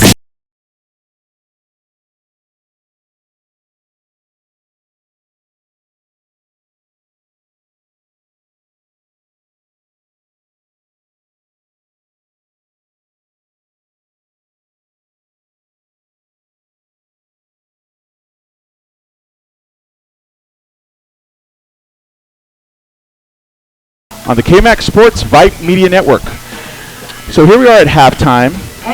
The score, Rouse 14, Anderson 13. Anderson hanging in there after Rouse took the early 14-0 lead. But thanks to 2 touchdowns by number 21, Coy Fulmer, they're back in the game. Fulmer with also 66 yards rushing tonight. He also has 22 yards receiving. Anderson has 109 total yards for the first half. Now, that seems a little low, but keep in mind, they were in good positions to score, so that's why, or a good field position, I should say. So that's why the total yards is the way it is. And I just want to let everyone know, all the audience listening, that these are unofficial stats. These are just stats that we're taking up here in the booth. But Right now, Anderson is in this. They're down by 1 thanks to a missed extra point, which also plagued them last week. But they're right in this game. Rouse will receive to start the second half, but Anderson's still in this. Great job by Anderson on the last defensive drive of their half, standing up and not letting Rouse get any points out of that. That's important because Rouse will receive the second half kickoff, and it will be really, really hard to come back if Rouse scored on 2 consecutive drives without Anderson getting a chance to respond. Great job by the Anderson defense, keeping them out of the end zone. Specifically, numbers 1 and 2, Jordan Hood and Cameron Langford on defense have done a great job tonight, staying with their guys, not letting any deep passes get completed. Most of what Rouse is completing is over the middle, short stuff. It's catch and run, nothing on the outside deep. So good job by those guys on the outside on defense, keeping the guys in check. Not to mention the interception by number 6, Andre Jackson, which led to a touchdown for the Anderson Trojans. He's stepping up big. He had a couple of PBUs tonight, so he's stepping up big tonight for the Trojans. A big game all around by the secondary, I would say, for Anderson. Yeah, they've had several pass breakups. Rouse has had some big pass plays, but for the most part, it's not down the sideline on the outside. It's all over the middle, stuff that they can contain, nothing too devastating. Right now, the Rouse Raider Band is performing, and we would like to remind our listeners that we will be bringing you the performance of the Anderson Trojan Marching Band after the performance of the Rouse Band, and we'll bring that Anderson performance in its entirety. So if you're a fan of music or if you have a family member of the band, be sure to stay tuned, and we will bring you that performance in its entirety. So we'll bring you some scores of other Central Texas games going on tonight. Currently in the third quarter, Vandergrift's all over Colleen Ellison, 28-6. At halftime, Connolly's on top of Del Valley, 21-13. Canyon Lake is on top of Weiss. Again, that's the new school out of Pflugerville ISD, 13-3 at halftime. Pflugerville's on top of Leander, 14-7 at the half. The big game of the night, and it's all that it's advertised right now. Hutto is on top of Liberty Hill, 31-27 at halftime. Wow. 31-27 at halftime. Westlake's on top of Cypress Ranch, 14-3 at the half. Bowie's on all over San Antonio Madison, 27-15 at halftime. Here's a little shocker. Another district opponent of the Anderson Trojans, the Hayes Rebels, on top of the Dripping Springs Tigers, 21-14 at half. Lehman and McCallum are all tied up at the half. So Lehman normally, in its short history, Lehman really hasn't had strong football, but they're hanging with the McCallum Knights, 13-all at halftime. Good for them. Waco High is actually giving the Georgetown Eagles all they can handle. Georgetown only on top, 3-0. LBJ over Los Fresnos, 12-7 at half. Gonzales all over Crockett, 35-0 at half.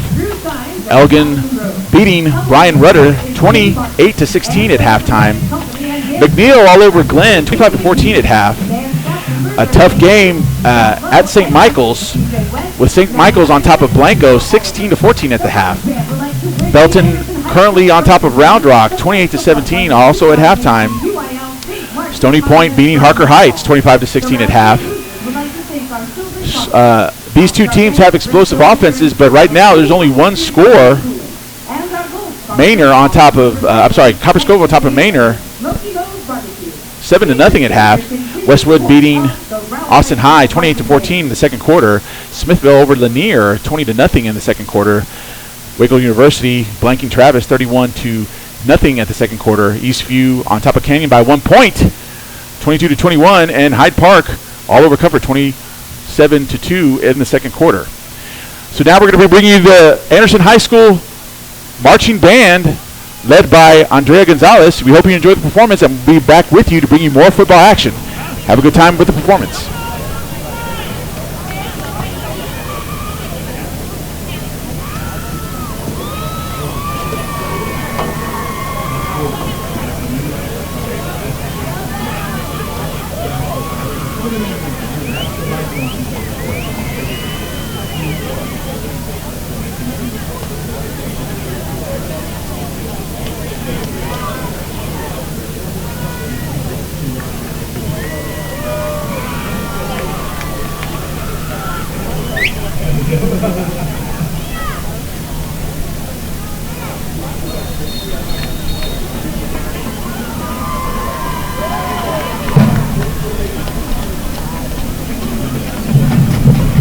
now, taking the field to continue your halftime entertainment, the award-winning 2018-2019 Anderson High School Trojans Bells Dance Team and Trojan Band. The Trojan Bells are under the direction of Mrs. Kayla Orton and Miss Carrie Brown.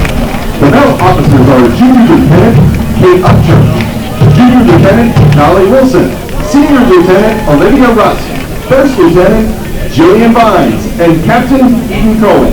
The social officers are Junior Social Officer Emma Ellis, Junior Social Officer Shelby Owens, and President Lucy Shabib. The Bell of the Week is Reagan Cohen, and Officer's Choice is Faith Borchers. Tonight, the Bells will be performing a dazzling palm routine to Runaway Baby. And now, ladies and gentlemen, the Trojan Bells!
And now to continue your halftime entertainment, please welcome Anderson's oldest and proudest tradition, the pride of Northwest Austin, the 2018 Trojan Marching Band. Drum majors for the Trojan Band are Jim Lee Jung, Andrea de Santiago Perez, and Sapriti Parajuli.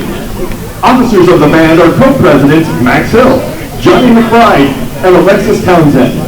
Vice President of Social and Service Activities, Stephen O.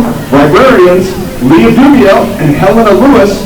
Band managers, Aiden DeCarlo and Andrew Stevens. The Trojan Band Marchers of the Week are Jacob Hines, Joseph Ybarra, Bobby Balliot, and Marion Hayes. The Trojan Band would like to thank the Anderson community for their generosity during our yearly Flamingoing fundraiser.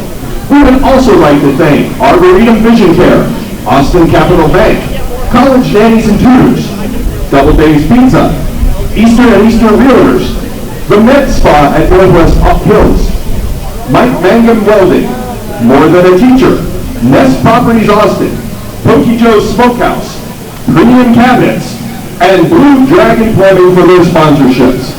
Thank you for supporting the Trojan Band.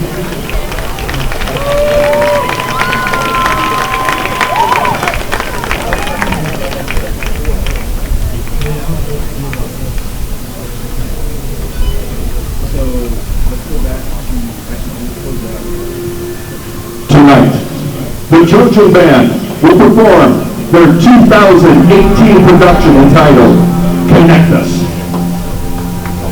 Ladies and gentlemen, the Trojan Band.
Ladies and gentlemen, the Trojan Band.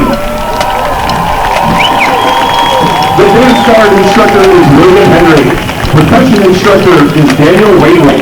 Directors of the Anderson Band are Andrea Gonzalez, Frank Nedley, Jeff Cleveland, and Scott Taylor. We're back, folks, after an excellent performance by the Anderson High School Trojan Marching Band. Again, under the direction of Director of Bands, Andrea Gonzalez. So we have the second half of action coming on, and score right now, again, Rouse 14, Anderson 13. We're going to take a break here. We'll come back, and we'll continue with football.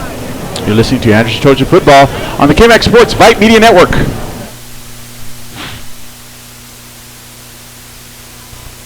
Hey, have you liked us on Facebook yet? Whoa, stop right there. Well, why not? Search KMAXSports.com and like us now.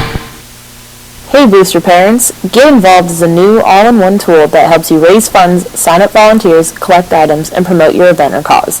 It's never been so easy to get so much done. Forget the multiple volunteer, fundraising, and sign-up lists. It's now all in one.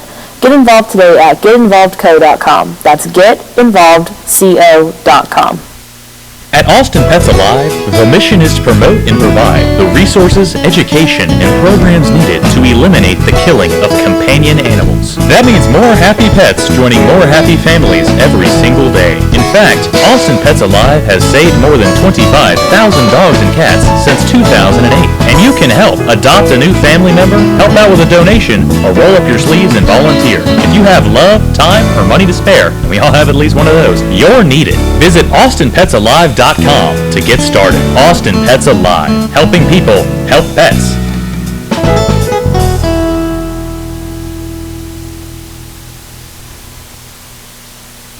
Vype Media is the state's most comprehensive high school sports media outlet, covering UIL, private schools. Vype has been in Texas for over a decade. Visit their website at Vype, VYPETexas.com. And also pick up your Vype magazine today. Get in the game with Vype Media. Do you love the game of football? Wish you could be part of the action? Then become a football official. The Austin Football Officials Association is actively seeking new members to officiate games all across Central Texas. The Austin Football Chapter of TASO, the Texas Association of Sports Officials, provides a 2-year training program for new members. Taught by a crew of veteran officials, these training classes meet each Monday night from July through November and include classroom and on-field instruction. You don't need to be an ex-player or a coach to become a great official and have a memorable officiating career. As our officials will tell you, working around student athletes at all levels of football is gratifying.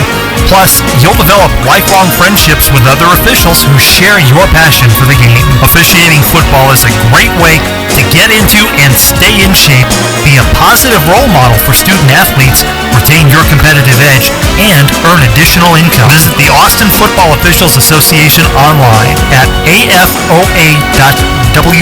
for more information. That's afoa.ws.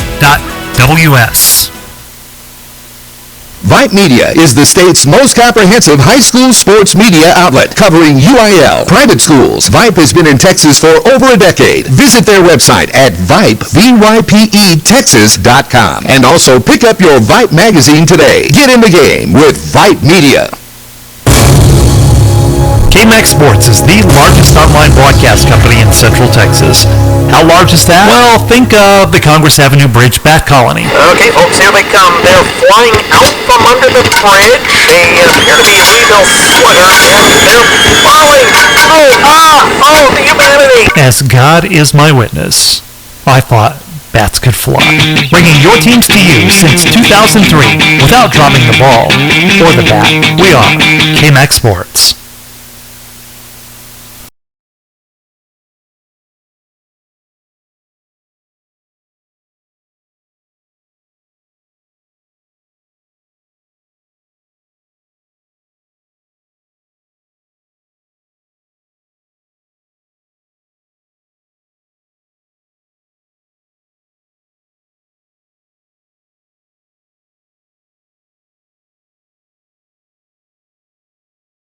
Vassos with Reed Cormier and Brandon MacArthur bringing you Anderson Trojan football on the KMAX Sports Vype Media Network. So here we are. We have about 4 minutes left of halftime, and Rouse is on top of Anderson, 14-13 here. We want to let our KMAX Sports listeners know, if you are a Hyde Park Panther fan, currently the Hyde Park game against Comfort, I believe, is in a lightning delay. So if any of you guys were looking to listen to the Hyde Park broadcast, hop over here and listen to this barn burner game here, a 1-point game. It's a good game so far, Chris. 1-point game, 14-13 is the score. Rouse is up on Anderson.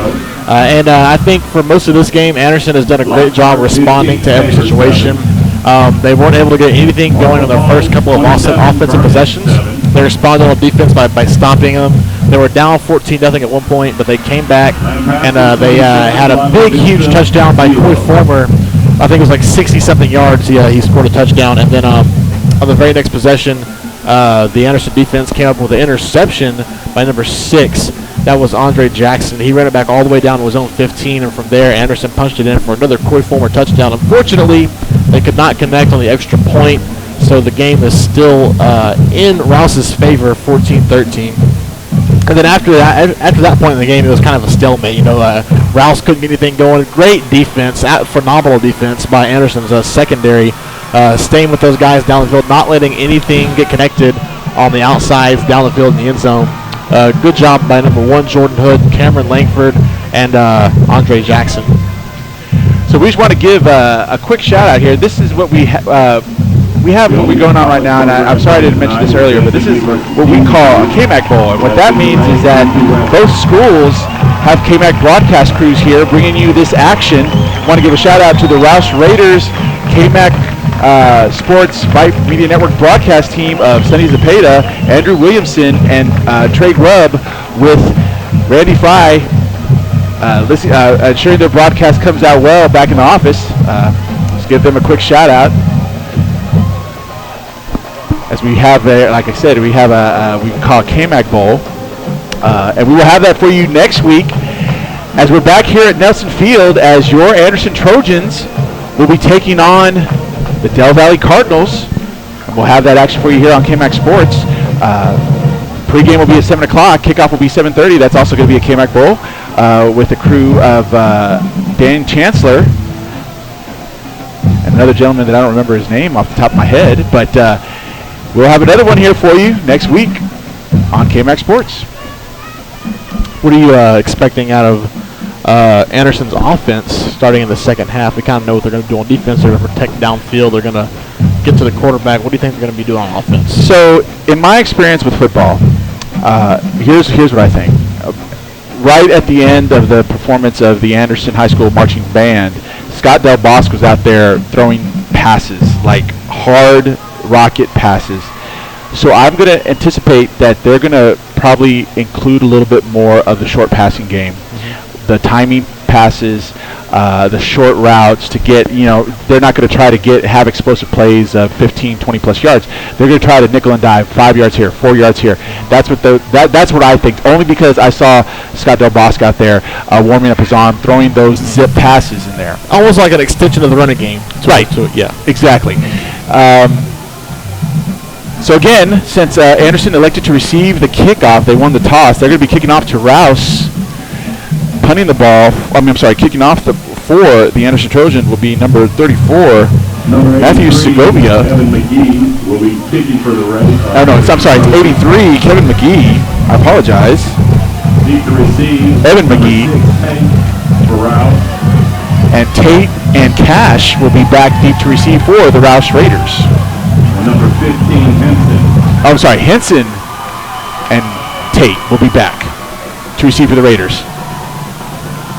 And here's a kick, and it's going to be another squib kick. It's going to follow, and it's touched by the Raiders, and it's going to be recovered, and it's the ball still on the ground, and it's recovered by Anderson on the Raiders' 25-yard line.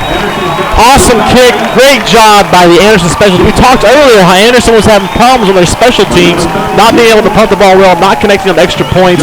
Great job by the Anderson special teams on that play.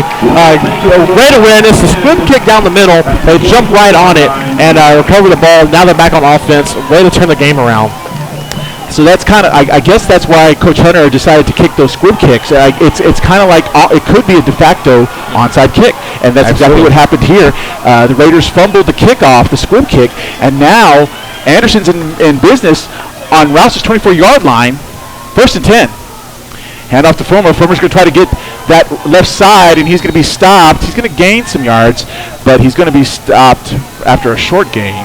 Looks like he picked up 3 on that play, Chris. And Coy Fulmer showing off his shiftiness there. He was met in the backfield by a defender, got around him, got around another guy, and what would have been a 1-yard loss turned into a 3-yard gain. Good job, Coy Fulmer, on that play. It's a 3-yard gain down to the 21-yard line. It's going to be 2nd and 7 for Anderson. So Anderson comes out. Del Bosque quarterback under center with a I formation and one wing back on the right side of the line. It's a pass, and here comes the rush. The pass is thrown. It's intended for Trevor Merrick. Ooh. And there's no flag on the play, and it's going to be incomplete at the corner of the end zone. almost came down with that one.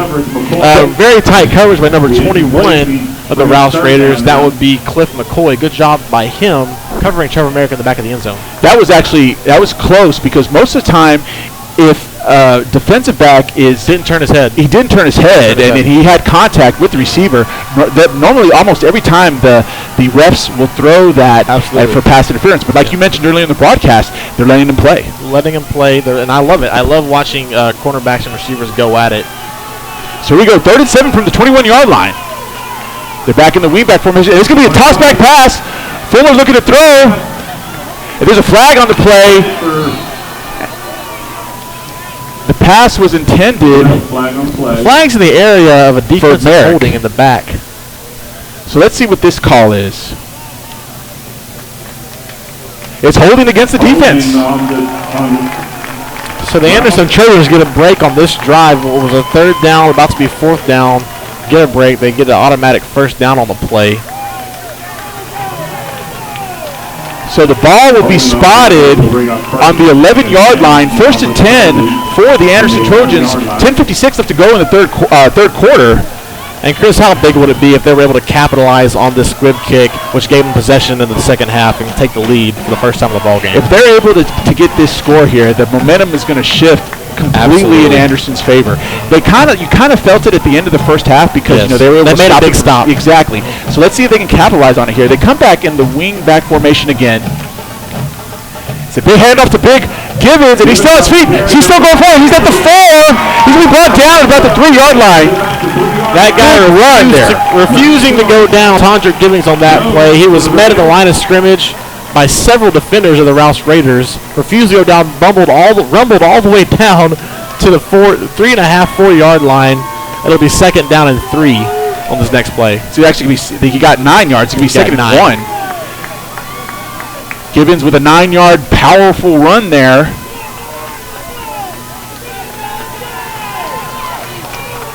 The ball's on the 3-yard line, 2nd and 1.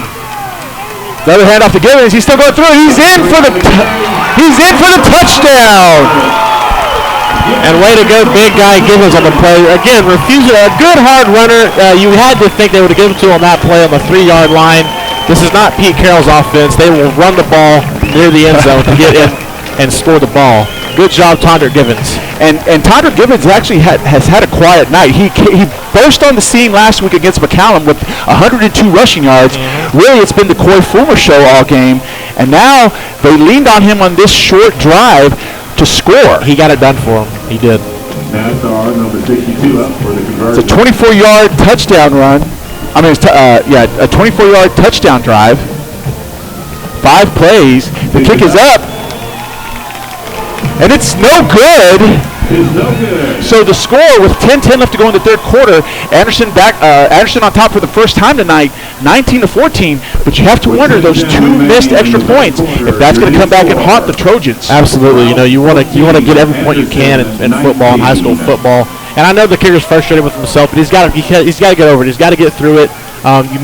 Things like this happen. You miss extra points. You miss blocks. You miss guys open down the field. Players make mistakes, but you got to keep your head in the game and focus on the next one. Make your next field goal. Make your next extra point. The next time you're kicking the ball, make another great kick like you did before on scooping the ball and giving your team a chance to steal a possession. Just want to make note here. Last week, primarily both teams ran the football, and the game was over by 9:45. It is now 9:15. And it's just the start of the third quarter. That's what happens when you have teams, even one team in a football game that passes a lot. So it's actually a different kind of game tonight. So we're not going to get out of here early, but we're more than happy to bring you this game. Again, Anderson back on top, 19-14, 10:10 left to go in the third quarter, and Anderson's going to kick off to Rouse. Henson and Tate back deep to receive for the Rouse Raiders.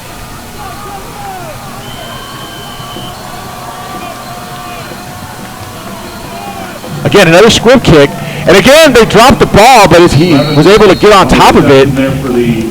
It's number 11 who recovered it is Matthew Garcia down at the 34-yard line. And that's where Rouse will start this offensive series.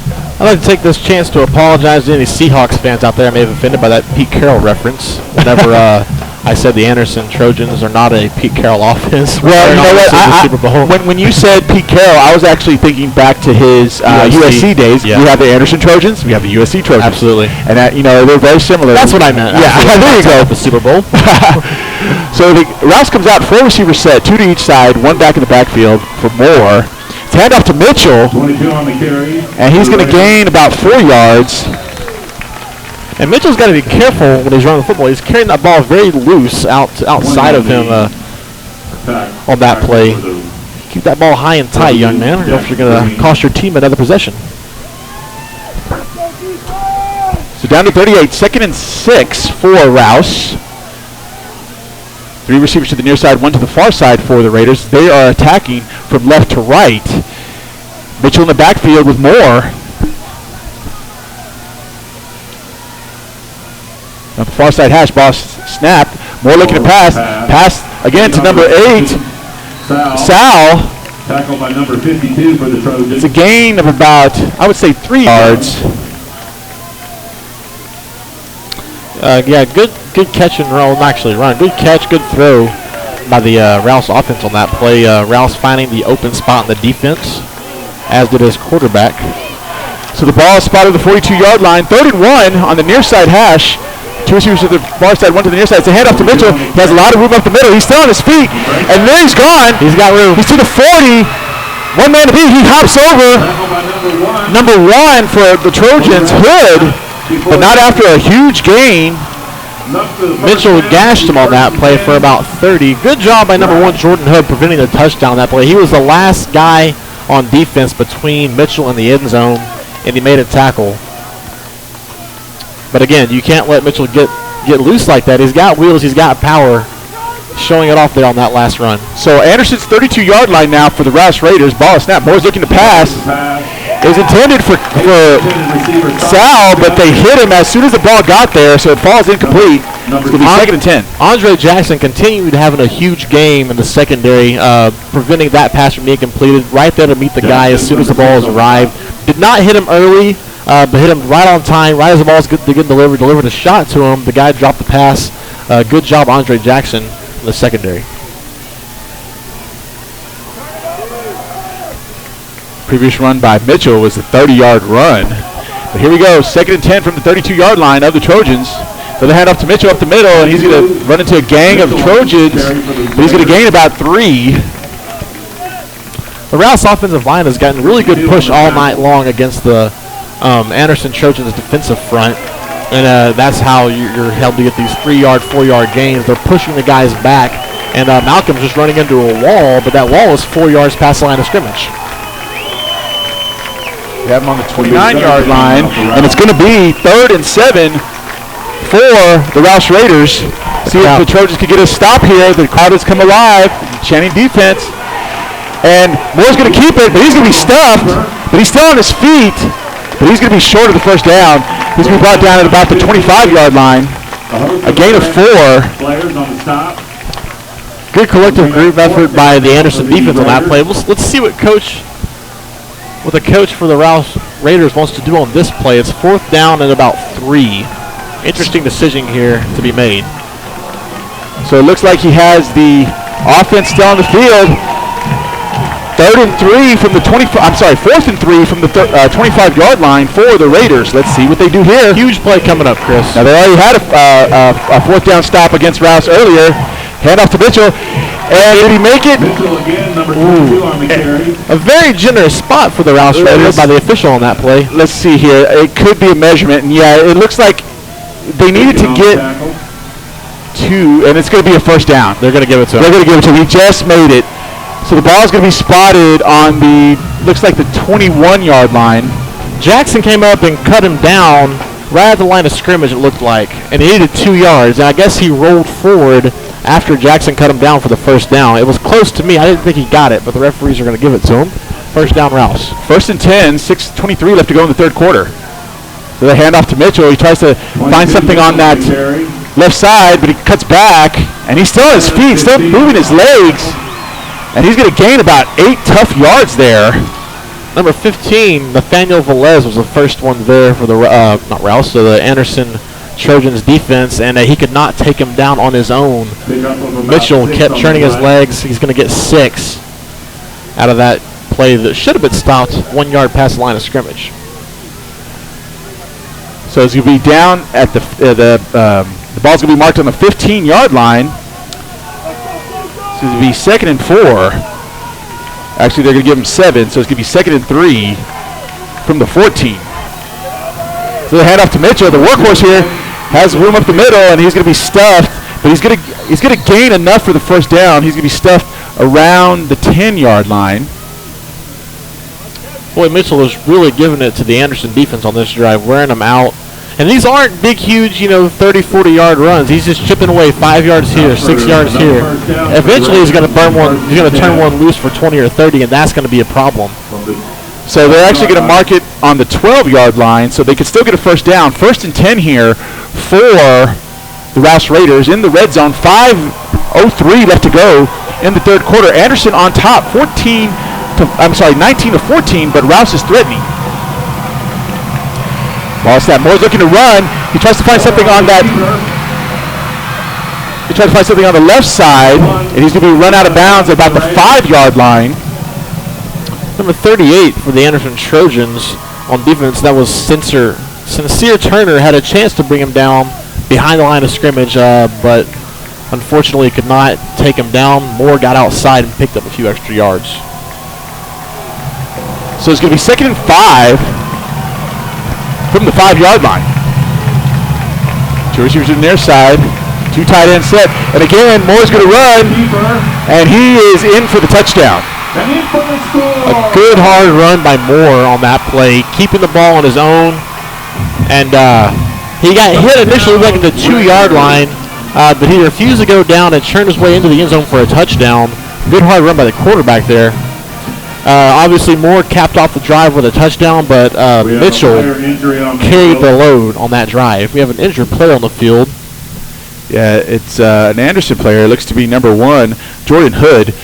We're going to go ahead and take a quick break while they tend to Mr. Hood, and we'll come back with action. You're listening to Anderson Trojan Football on the KMAX Sports Vype Media Network.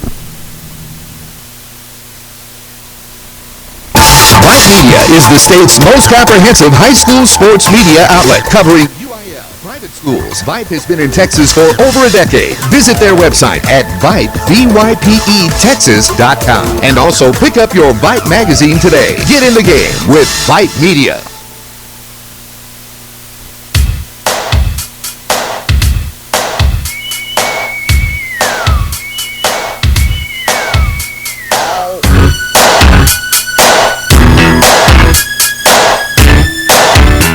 And we're back. This is Chris Cavazos with Reed Cormier and Brandon MacArthur bringing you Anderson Trojan Football on the KMAX Sports Vype Media Network. So Jordan Hood has walking off the field on his own power. So now the Rouse Raiders, after scoring that touchdown, going to try the point after to take a 2-point lead. And that's a big hit for the secondary. They're going to go for 2 to make it a 3-point lead. So that way if Anderson kicks a field goal, the game is tied. And Moore's looking to run again. They're going to stop him. And they're going to stop him. He's not going to get it. So that's a missed opportunity for the Rouse Raiders in regards to the conversion. They find themselves on top by 1 point, 20-19 over the Anderson Trojans. That was number 15, Nathaniel Velez on the stop. Great job by him reading that play all the way. It was a design quarterback sweep to the left, to the far side. There was absolutely nobody in front of Moore, and Velez came out of nowhere and brought him down. Great play by him. But I will say this, Chris, if Jordan Hood does not return to this game, that will be a huge loss for the Anderson's defense, especially in the secondary. He has had a phenomenal game. Him and Andre Jackson have been holding it down on the outside, and it's going to be tough for them to overcome that, but I know they can if they buckle down. That touchdown drive was an 11-play, 64-yard touchdown drive by the Rouse Raiders, which culminated in a 5-yard touchdown run by their starting quarterback, Ethan Moore. We have 4:41 left to go in the third quarter. Score, Rouse 20, Anderson 19. Anderson still in this game, even though they just gave up this big touchdown. Let's see if Anderson can answer with a touchdown of their own.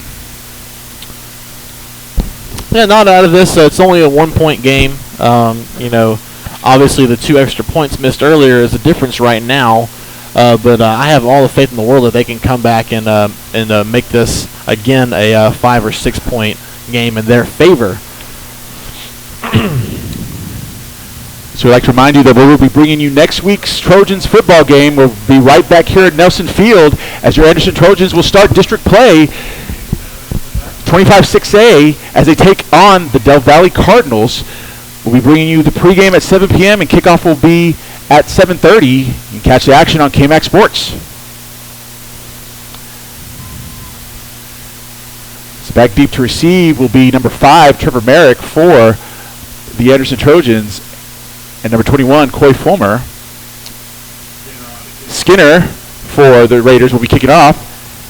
Here's the kick. It's a high kick. And it's going to be fielded by Fulmer at the 10. He's at the 15-20 to the 25. He's going to be tripped up. He's going to get down to about the 26-yard line. And that's where Anderson will start this offensive series. In the last possession, Chris, we saw Anderson throw the ball a little bit. And let's see. It's a 1-point game. I think you're right. If they just stick to their running game, they should be fine. Coy Fulmer has been the workhorse tonight. Tondrick Givens on the goal line has been phenomenal. Let's see. Givens is on the field. He's most likely a lead blocker. So here we go. 1st and 10 from the 27-yard line for the Trojans. Come out in I formation. One receiver to the near side. Hand off to Fulmer. And he's still on his feet. They're going to give him about 1 yard to the 28. So it's going to be 2nd and 9 for Anderson. Yeah, that play didn't have any chance to begin with. The defensive line blew it up. Good job by the Rouse defense there. And Coy Fulmer nowhere to go, really, but he made something out of it. He got hit in the backfield, and instead of losing yards, he got back to the original line of scrimmage at least. It may even give him a half a yard on that play. They're going to go and give him a yard. It's going to be 2nd and 9 from the 28-yard line. Del Boss back in the shotgun with Fulmer and Givens in the backfield, 2 receivers to each side. Now listen, Andre Jackson motion to the jet sweep. He tries to cut up that left side, but he's going to be stopped after another short gain, maybe 2 yards. Again, they're trying to get that sweep going to the outside. Andre Jackson has the wheels, but there wasn't a whole lot open for him on that play. He had to turn it back upfield, and he was met by a plethora of Rouse defenders to bring him down. So from the 30-yard line, it will be 3rd and 7 for the Anderson Trojans. See if they can convert here. 2 receivers to the near side, 1 to the far side. Gibbons in the backfield. Boss to pass. Pass is caught by number 5, Trevor Merrick. And the ball was fumbled, but picked up by big number 33, Tondrick Givens. And he's going to bring it all the way down to the 48-yard line. Tondrick Givens is there to save the day. Merrick, great set of hands, caught the ball, was trying to get a few extra yards out of that play, was stripped, and then Tondrick Givens, not all heroes wear capes, he picked up the ball and brought it to the 50, or the 47, I might say. There's actually a flag on the play. Unsportsmanlike conduct, I think, was the call. They're adding 15 yards to that play. That is huge. This is going to bring it all the way down to the Rouse 37-yard line. So great awareness by Givens on that play, Chris. Exactly. I interrupt you. No problem. So I don't know how I'm going to stat that play, so we're just going to let it go. Just let it know that. Let's give Givens 5 yards rushing and Merrick 10 yards receiving, I think. Yeah, that was a 37-yard play right there. Exactly. To the 37-yard line of Rouse. So they come out in wing T. It's a toss to Fulmer. He tries to get that. He cuts back in. He tried to get the right side. He's going to cut back in, and he's going to gain about 2 yards to the about 36. Actually, they're going to give him 1 yard to the 36-yard line. And Fulmer was hit in the backfield by number 48. That was Caleb Driscoll on that play. But Fulmer refusing to go down and carrying the ball all the way down. I'll say all the way. He got a yard out of the play. It was meant to be a blown up play. He should have went down the backfield, but he made something out of nothing. Good job by Fulmer not losing yardage. So 2nd and 9 from Rouse's 36-yard line. Del Boss back in the shotgun with Gibbons offset to his left, and they're going to pass. It's another pass to Merrick, but he's going to get blown up at the 35. And that was number 11, Matthew Garcia, coming in to drop Merrick in his tracks. Maybe gets 1 yard out of that play. Good defense, good form tackle by Garcia on that play. So yes, so it's a 1-yard pass down to the 35. It's going to be 3rd and 8 for Anderson. And, I wonder, Chris, if they're too deep in their own territory to try to punt the ball, they might go for it on 4th down just to play field position. Because they are pretty close to their own end zone. Ball snapped to Del Boss. Del Boss looking to pass. And it's caught by Trevor Merrick down to the 20-yard line. Merrick with a couple of big catches on this drive makes up for the fumble on the last catch he made. Holds on to this one, goes out of bounds. It's a catch and run, or not a catch, a catch for about 8. He needed 8. He got 10, I think. It's going to be 1st and 10 from the 21-yard line of the Rouse Raiders. The Trojans are moving the ball now in the second half. I'm loving it. They are clicking on cylinders with Del Boss behind center. There's a 14-yard pass from Del Boss to Merrick, and now they're back close to the red zone. Ball is snapped. It's a handoff to Givens. He powers through. He's going to power all the way down to about the 16-yard line. Givens was hit at the line of scrimmage by number 11, Garcia, but it takes a guy bigger than Garcia to bring down a guy the same size as Tondra Givens on that play. Give him 5. And Givens has had a big night all night, not just running the football, but picking up fumbles. And I've been watching him in the pass protection. He's picking up that blitzing linebacker really well and giving, whether it's Gruce or Del Bosque, a clean pocket to pass from. Good game by Tondra Givens tonight so far. The clock is ticking with 35 seconds left in the 3rd quarter.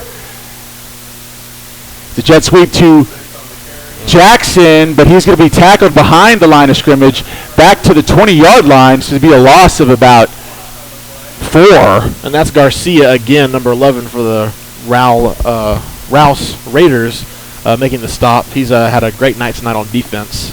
They're actually going to mark him forward progress at the 19, so it's going to be a loss of 3.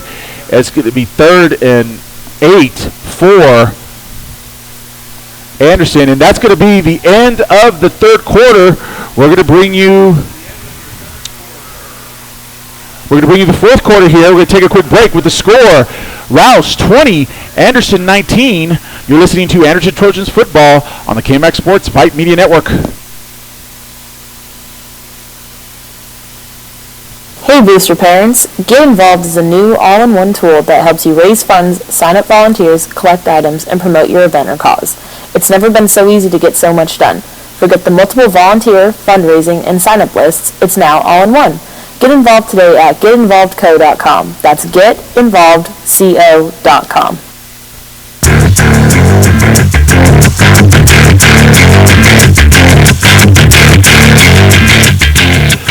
And we're back. This is Chris Cavazos with Reed Cormier and Brandon MacArthur bringing you Anderson Trojan football on the KMAX Sports Vype Media Network. So here we are, 3rd and 8 from Rouse's 19-yard line for the Anderson Trojans. 45, Parker Heights, 15. Let's see if they can convert this to keep this drive alive and attempt to take the lead in this game. 22, Tanyan, 21. And even if they don't get the first down on this play, Chris, I think they go for the 4th down, if nothing else, but to push it back further. They're on their own 20. I don't think Coach has a ton of faith in the kicker to make this field goal. It's a long field goal for a high school kicker in any case. And so if they don't get it on this 3rd down, look for them to go for it on 4th. If nothing else, but to push back Rouse further. So here we go. Ball is snapped. It's a big jet sweep. Joe Boss looking to pass. He throws it, and it's caught! That was number 84 for the Anderson Trojans. Kelby Hickerson on that play. Great set of hands. He had to go up for a rebound on that play. The defender was right there. He just out-jumped him. Great ball placement by number 10, Del Bosque, the quarterback. And he was under pressure as well. They were coming for him. The protection up front broke down. The pocket collapsed. He had to go outside and heave up a prayer to Dickerson, and he came down with it. Good play. 1st and goal from the 5 here. It's handoff to Tondra Givens. He's still on his feet. And is he in? He's in for the touchdown. The big guy Givens finally gets another touchdown tonight. Number 33, Tondra Givens, refusing to go down. It's almost like you don't need an offensive line with this guy. He gets hit in the backfield, and he just keeps turning those huge thighs. He's got thighs that'll make Earl Campbell jealous. I'm telling you, Chris. This guy is huge. Great running back. He's got very what's the word I'm looking for? he's got sneaky speed. You don't think he's that fast, but he is. He got it to the end zone, and he's got power, and he just powered his way for the touchdown on that play. Great job by Givens. A 73-yard touchdown drive by the Anderson Trojans, which culminates in a 5-yard touchdown run by number 33, Tondra Givens. And it looks like Anderson's going to take a timeout on the conversion. We'll take a quick one as well. You're listening to Anderson Trojan Football on the KMAX Sports Vype Media Network.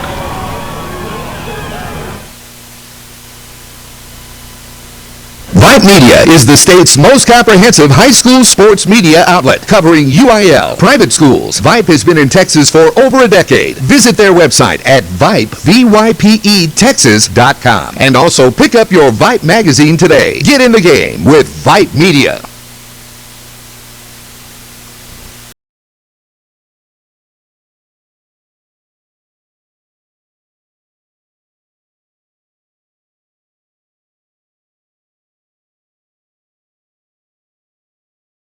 And we're back. This is Chris Cavazos with Reed Cormier and Brandon McCarthy bringing you Anderson Trojan Football on the KMAX Sports Vype Media Network.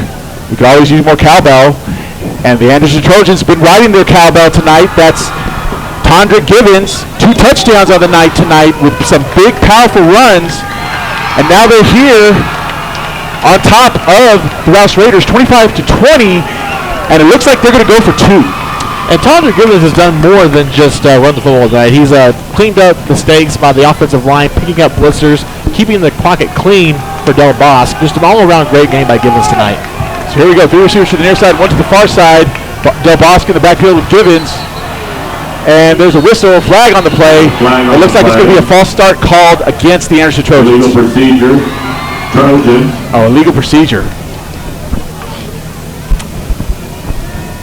Play call there looked like a bootleg out to the near side by Del Bosque. And if I'm coach, I would have just given it to Givens again on the 2-yard line and trust him to get 2 yards. Instead, they will have the ball on the 8-yard line. Now for the conversion attempt. It's going to be on the 8-yard line. They come out, same formation, 3 receivers to the near side, 1 to the far side. Givens offset of Del Bosque to his left. Ball is snapped. Del Bosque looking to pass. He throws for the corner, and it's caught by number 12. That's number 12 for the Anderson Trojans. Cooper Tyler with the conversion. The score is now Anderson. Oh, there's a flag on the play. Stand by. I thought he might have pushed off a little bit on that play. That's what it looked like to me. Pass interference, offense. They're going to get him for that one. It looked to me like he pushed off. I didn't want to say anything too early. Coach Hunter is furious.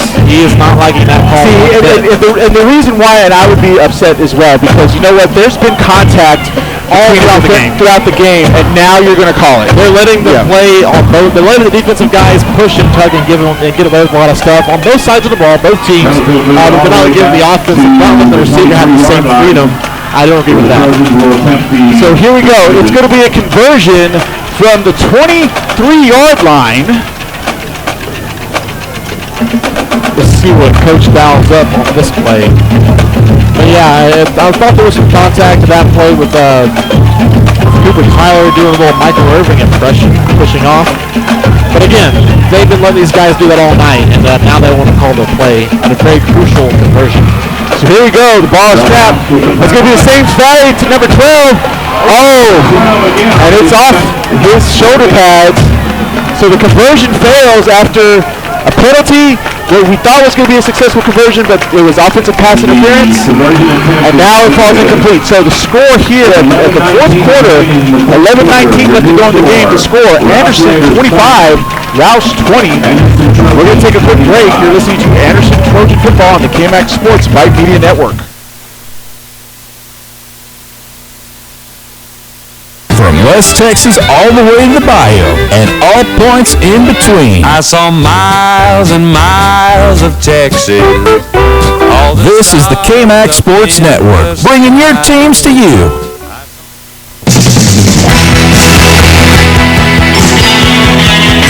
And we're back. This is Chris Cavazos with Reed Cormier and Brandon McCarthy bringing you Anderson Trojan Football on KMAX Sports. So out of the 3 touchdowns that have been scored today, 4 touchdowns I should say, only one has had a successful conversion attempt for the Anderson Trojans.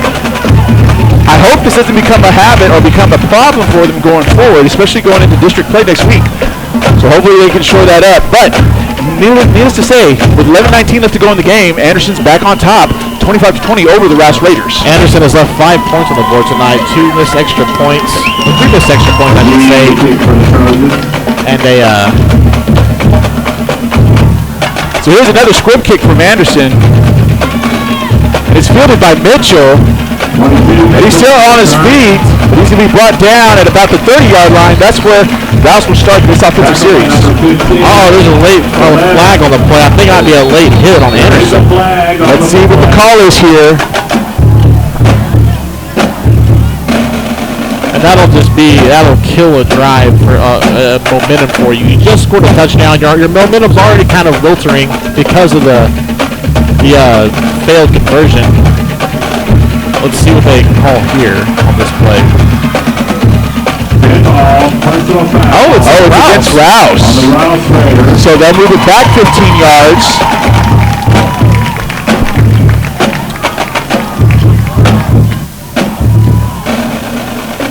Number 1, Jordan Hood is back in the game. Good to see him on the field. Yes. They crucial parts of the secondary. Exactly. They need him out here, especially to try to hold on to this lead. This is a similar situation to last week at the Taco Shack Bowl. Absolutely. They were ahead early in the fourth quarter. Let's see. Coach Hunter talked in the interview about finishing strong. Let's see if the Anderson Trojans can finish strong and come out of this game with the W. Absolutely, and I think they can. They just have to keep doing what they've been doing. Just buckle down on defense and keep long momentum drives on offense. So we first and 10 from the 16-yard line. It's a handoff to Tate. We haven't seen him in a while, and he's going to be tackled. He's going to gain about 3 yards. And tonight the defense has been dominated by the second-level players in the secondary for the Anderson Trojans. The offensive line for Rouse is getting a lot of good pushback, and there's no contact until 2 or 3 yards down the field. But fortunately, that contact is met with furious aggression, and those runners are taken down, without much yards after contact. And like I said, that's the linebackers, the second-level players, and the secondary not allowing anything downfield to happen. So he'll be on the spot on the 21-yard line, 2nd and 7 for Rouse. Moore looking to pass. There's no one open. And he's just going to throw it away. So it's going to be 3rd and 7 from the 21. It looks like the Anderson defense is a little bit stoked up out there. Absolutely. You see the guys, Jordan Hood, he's bobbing his head. He's ready to go. Number 2, Langford. They're all having a good time. They're having fun tonight. They're having a great time on defense. They don't seem too worried, too nervous. They're just playing good, hard football. And they've got a bit of swagger to them tonight, it seems like, Chris, this defensive unit for Anderson. So here we go, 3rd and 7 from Rouse's 21-yard line for the Raiders. Ball snap. Moore looking to pass. He's throwing deep, and there's no one there. It's going to go over the head of Hansen. So it's going to be 4th down here. Rouse will most likely punt here. And that was number 20, Jackson Green, step for step with the receiver on that play, not letting him get around the outside, not letting him get open. And like I said, this secondary has just played phenomenally tonight for the Anderson Trojans. So we have 10:15 left to go in the game. Again, Anderson on top of Rouse, 25-20, and Rouse is going to punt here. Andre Jackson to receive for the Trojans. Here's the punt. It's a high punt. And he calls for a fair catch. And it's going to be down at the 43-yard line. Actually the 42-yard line for the Anderson Trojans. 1st and 10 at the 42. This is going to be a very important possession for Anderson offensively. They're up 5 right now. Right now, if Rouse scores the ball, they're up by 1. You want to try to tack onto this lead, make it a 2-score possession. I mean, a 2-possession game. Here's what I'm looking to see. When they were up against McCallum, they started to run the ball and run the clock. They got to stay aggressive. They got to be aggressive. They have to get another score here. And now we're going to have an official timeout. Timeout by Rouse. Rouse is going to take a timeout here. We will as well. We'll be right back with some more action. You're listening to Anderson Trojan Football on the KMAX Sports Vype Media Network. Socialize with us. Yeah, man, I tell you what, that dang old internet, man, you just go on there and point and click. It's real easy, man. On Twitter, @KMAX Sports, or catch us on Facebook. Search KMAX Sports. Just another way KMAX Sports is bringing your teams to you.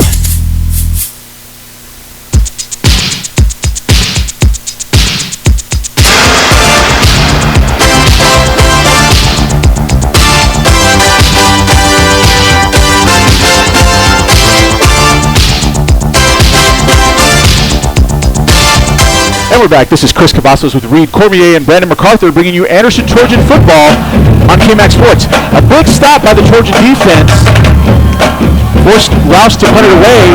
Now they're starting this offensive series on their 42-yard line, 1st and 10. They're back in the wing tee.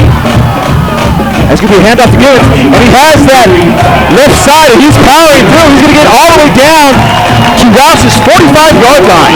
Hugo Simone was holding on for dear life, number 1 for the Rouse Raiders defense. He was the first guy there to meet Gibbons, and he did not take him down on his own. Gibbons for 12 yards on that play. He's going to go down after contact. He's continuing to have a huge night. So it'll be 1st and 10 for Anderson on Rouse's 45-yard line. 9:41 left to go in the game. Anderson on top, 25-20. Back in the wing tee. Other handoff to Gibbons. And he's going to gain about 1.5, 2. Let's see what they call here. Number 70. That big 13-yard run by Gibbons. They're going to give him 1. Bring up second down now. And I think, Chris, they're doing the same thing they did last week. They're trying to chew up this clock by running the football. And, you and I just got through saying you want to stay aggressive and you want to try to score again. It looks like Anderson is trying to take the conservative route and just eat up time on the clock. That can be a dangerous game if you play Exactly. Here's what it looks like to me. It looks like they're going to stick with their game plan, which is running the football primarily. But they're still just taking a little bit extra time when it comes to calling the play, and it looks like they're going to call a false start. And here's the thing, is that I wouldn't have called that. In today's football game, the linemen can turn their head. That should not have been called, but apparently it's called false start, so move it back 5. Absolutely. I see linemen all the time with the NFL. We'll stand up and look around. We'll turn their heads, we'll see what's going on. It's a false start if you go into a stance or make a football move. Right. If you lunge forward, if you lurch up, exactly. Or if you take a jolt, that's going to be 2nd and 13 from the 49 for Anderson. And the snap is muffed. Del Bosque is going to jump on him back at the 40-yard line of Anderson. So what was a promising drive has now moved backwards twice. All the way back to the 40-yard line. It'll be 3rd down now. And it's going to be 3rd and 22. 3rd and 22 on this play. And right now you just want to get a little more yardage for your punter if you're Anderson. You hate to be thinking negatively, but realistically getting 22 yards in one play is hard. It can be done. But try to get as much as you can and try to pin them back as deep as you can because your defense is playing great tonight. I trust Anderson's defense to make a stop. 7:46 and counting here in the 4th quarter. The boss looking to pass. He's throwing down the middle. He has a man. He has Merrick, and it's just over his head. Actually, yes, it was Trevor Merrick. A little too much sauce on that. Exactly. Merrick is fast. He's got wheels, but little overthrown on that play, and they will bring out the punting unit. So it looks like I thought for sure that Anderson would just run the ball and try to pick up a few extra yards, but they had tried to get the first down. Can't fault coach for that, being aggressive, like we said. And now Merrick will punt. So why is the clock stopped? They blew the whistle, and then they gave the 4th down signal of turning the thing, but they need to start the clock. Well, I think incomplete passes. Oh, you're right, yeah. Incomplete pass. I apologize. You know what? Follow my own football, but they have 3 seconds on the play clock. It's going to be a delay of game. Well, the referee's standing over the football, not letting them go. Well, see here, a little bit of confusion by the officials. A lot of confusion here. It got me confused. Yeah. So we're looking at 4th and 22 from the 40-yard line. Anderson will punt back deep to receive for Rouse. I think it's number 15, Hansen. Merrick on the punt. Here it is. It's a high driving punt. You take a small Anderson bounce, and it's going to roll out at the 19-yard line of the Raiders. That's where they'll start this offensive series. I'm not too sure Matthew Garcia didn't get a little small piece of that punt coming off the far side edge. He might have got a finger on that one. That might have slowed it down just a little bit. Actually, the Raiders have done a good job of getting in the backfield on these punts tonight. Actually, they say it went out at the 25. So it's going to be 1st and 10 for the 25-yard line. The Rouse Raiders coming out trying to get a score here to take the lead. Yeah, for the past 2 or 3 possessions or so, neither one of these teams has gotten a whole lot of momentum going on offense. So he has a hand up to Tate. Big room up the middle. And he's gone. Oh, no. A touchdown saving tackle by number 20 for Anderson. Jackson Green, but not after a huge gain. The ball's going to be marked down at the 46-yard line. Tate was not touched until he was 10 yards down the field. Great job of the offensive line of the Rouse Raiders opening up a hole for the running back. You got 1st and 10, so they hand off to Tate. Tries to find that. Right corner, he's going to be cut down short. He's going to lose yards. Back to the 38. That's number 38, Sincere Turner on the play. A great play by him, coming down the middle, flying like a saucer, chopping him down. He's going back to it looks like it'll be the 44-yard line, the loss of 2. Just when you think the defense is getting worn out, they make a big play, push the offense back. Well, I tell you, Chris, this defense has shown up tonight for Anderson. So it's going to be 2nd and 12 for Rouse. Now it's Mitchell. Mitchell makes one man miss. It's another big hit down. Mitchell's going to get down to Anderson's 48-yard line. Turner had a chance to stop the play for no gain. Mitchell had the moves to be able to get around it. Pick up 5. Sorry, picked up 8. 3 yards, 4 yards to go, 3 yards to go. Big play here. 3rd and 3 for the Raiders from Anderson's 47-yard line. And they hand off to Mitchell. He's going to get that. Number 22. He's going to get that right side, and they're driving him back. But forward progress is going to be enough to give him the 1st down. He had to get to the 44-yard line, and he got at least there. So it looks like they're going to give him the 1st down. Good hard run by Mitchell. Valiant effort by the Anderson Trojans defensive line to push him back. Didn't quite happen for him. Be 1st and 10, Rouse. 1st and 10 from the 44. We have 5:35 left to go in the game. Anderson on top, 25-20 over the Rouse Raiders, but Rouse is on the move. There's a snap. So the handoff to Mitchell. He's going to try to dive up the middle, and he's going to be brought down after a gain of 2. Nathaniel Velez on the stop. 2nd down after that short gain. It's going to be 2nd and 8 from the 42-yard line of Anderson. Rouse subbing in number 88, Jacob Huntley. Looks like he's a tight end. Coming down off the edge. Wait for a sweep to the near side on this play, Chris. 2 receivers to the near side, 1 to the far side. 2nd and 8 on the far side hash for Rouse. It's another handoff to Mitchell. And he's going to be powering through. He's still on his feet. He's going to be tripped up around the 28-yard line. 32 on the tackle. Good hard run by Mitchell on that play. Number 32 for the Anderson Trojans. That would be Josh Hall. Josh Hall, not after he picks up a 1st down. 1st and 10 from the Trojans' 29-yard line. You can start to see the Anderson Trojans' interior defense is starting to wear down a bit. Good push from this offensive line. 1st and 10 from the 29-yard line for Rouse. So the handoff to Mitchell. He cuts back. He's going to be undercut after a gain of 3. On the tackle, number 2 for the Trojans. Down to the 26. And we have an injured Trojan on the field. An injured player on the field. Looks like, I can't see who that is, Chris. Let's see if we can see.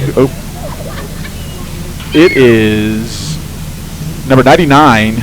That is Akeem Houseman. So they're going to tend to him for a moment. We'll take a quick break. You're listening to Anderson Trojan Football on the KMAX Sports Vype Media Network.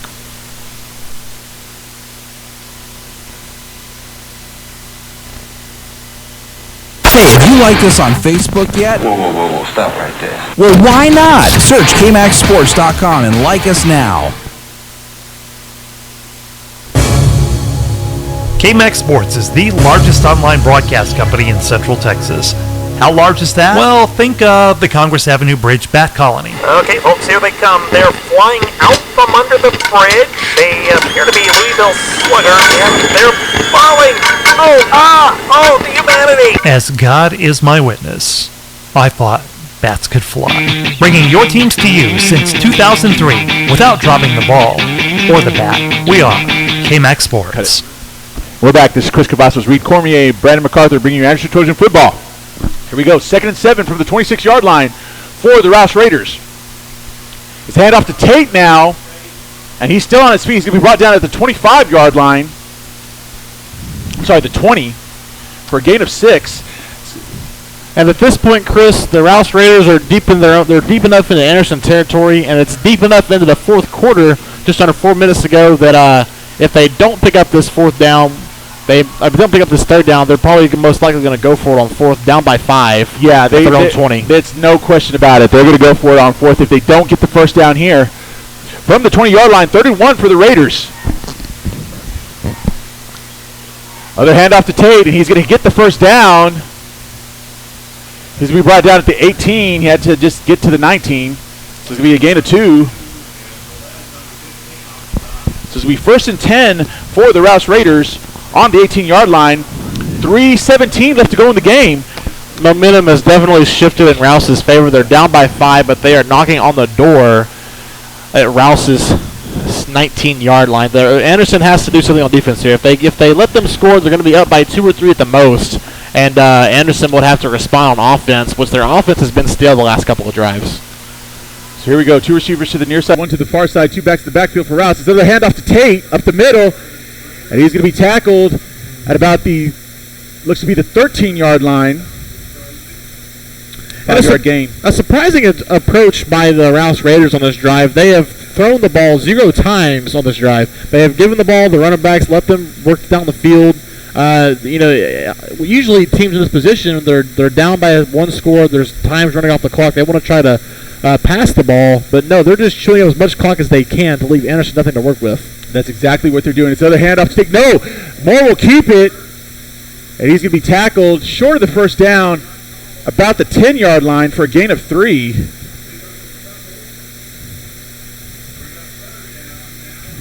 It's going to be 3rd and 2.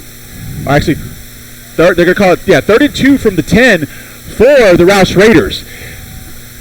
And you're exactly right, Reed. They are eating up the clock. They are doing what they need to do, so that way Anderson does not have an opportunity to answer if they score. And it's a handoff to Mitchell, and he trips him over his own feet. Anderson catches a huge break on that play. Rouse will be backed up a yard. And let's see if Anderson has one more stop in them. Yeah, they need one stop here, or no, they have to go for it. This is 4th down, Chris. Yep. They have one stop. If they get this stop, the game is effectively over. The Anderson can just run out the clock afterwards. So here we go. I would be surprised if Rouse took a timeout here.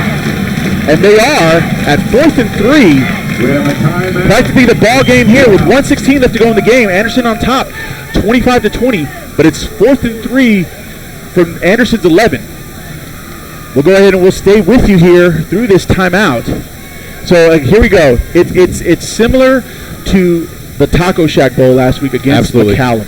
Now, but here Anderson has an opportunity. All they need is one play. If they can make this stop here, if they do not allow Rouse to get the first down, you're right. They can essentially run the clock out, and the game will be over. They'll get this victory. And if you're Rouse, what are you thinking about dialing up on offense? You've been able to run the ball down their throats the last few plays. 4 yards is a tall order for a run at any level of the sport, especially whenever you've been gashing them all night. You've got to expect Anderson to respect the run. Right. So do you throw the ball on this play, or do you run the ball? What do you think, Chris? I think I would call a run-pass option. Basically, have it be I wouldn't get too cute if I was you understand the run-pass option. You read Absolutely. the defense, and you roll out. Not a mid-play, but a pre-play, pre-snap. Read the defense and see what you call it. As when the ball is snapped, you read where the defenders go. Okay. If you have a lane, you take off. If not, you take the pass. So here we go, 4th and 3 from the 11. Ball snap. It's a handoff to Mitchell. And it's going to be close. Right there. It's going to be close. Jackson on the tackle. It was right. It's right there. I don't know. And they're going to give him the first down. Give him the first down. That was about as close as it gets, Chris. Yeah, it was right there. And I'm not so sure. I don't measure if I'm Coach Hunter. The clock continues to run. A minute left to go. And at this point, Anderson has no choice but to keep. They have to keep them out of the end zone. 1st and goal from the 8-yard line for the Rouse Raiders. Other handoff to Mitchell. And he's still on his feet. He's down to about the 3-yard line. A good hard run by Mitchell, refusing to go down after contact. And if you're Anderson, you have to make those plays at the point of contact. You cannot allow yards after contact anymore. So here we go. 37 seconds left. Second and goal from the 3. Clock is still running. Actually, yeah, from the 3. And there's a flag on the play. It's all start. Lucky break for Anderson. Anderson getting a pair of fresh legs there. That is a key Hausman. Hausman's back in the game after he was injured. 29 seconds left in the game, folks. Great game here tonight between the Rouse Raiders and the Anderson Trojans. Anderson, right now, they're on top of the Raiders, 25-20. Getting right around here, Chris, is the area that I would be careful of Anderson. Watch the pass. They're back far enough out of the range of the end zone, but there's not enough time on the clock to keep running. So look for a pass in these next couple of 2 plays. So here we go. 13 seconds left. 2nd and 9. Or 2nd and goal from the 9-yard line. Moore's going to keep it. Throw in the end zone outside, and there's a flag on the play. 3 seconds left on the clock. Let's see what the flag is. So it's not. It's illegal man downfield. It looked like he was touching his head. I think that's what that call is. 3 seconds left. Illegal man downfield. 3 seconds left. 4 in the game. It's going to move the ball back. Let's see where they spot it.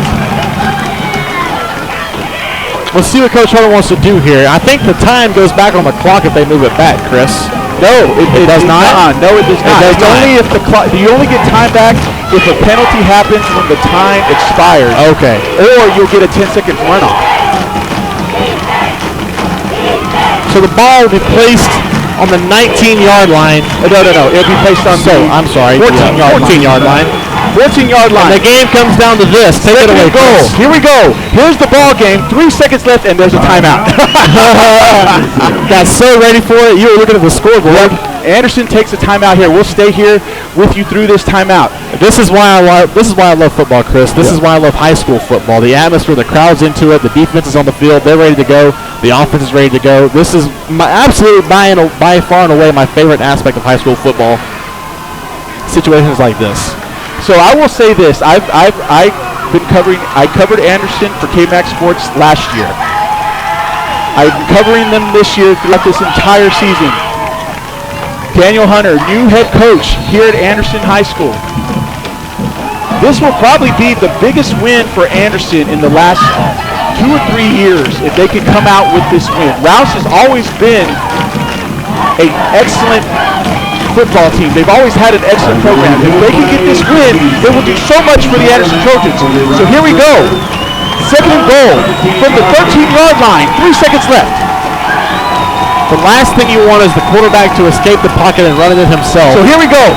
Moore's looking to pass. He's looking. Here comes the pressure. And he's going to be Anderson wins the football game. 25-20. What a win by the Trojans. Great play on the defensive side of the ball. They're all on the field hyped up. Who was that on the play? That was number, I don't even know who the player was who made the tackle, Chris, but that was a heck of an effort. And when Anderson needed to stop, they finally got to stop. That whole drive, Rouse had been going down the field, running it down their throats. And that call, it was actually a run-pass option by Rouse. You called it, yeah. Moore rolled to the left, tried to find somebody. There was no one open, but because they ran someone late to try to take him out, he had no lane. Absolutely. The play was dead at that point. They were able to make the tackle, and Anderson comes out with a big win over the Rouse Raiders, 25-20. What a game, Chris. What a game. These last 2 games have been great games. Unfortunately, last week in the Taco Shack Bowl, Anderson was not able to come out on top, but tonight they do over the Rouse Raiders, 25-20. Stressing me out, Chris. I'm going to have a heart attack if this is how the season is going to be. We would like to remind our listeners, if you wish to listen to this game in its entirety, you can do so at KMAXSports.com. Just go to KMAXSports.com and search for Anderson Trojans football. You'll be able to listen to this game, also last week's game versus McCallum.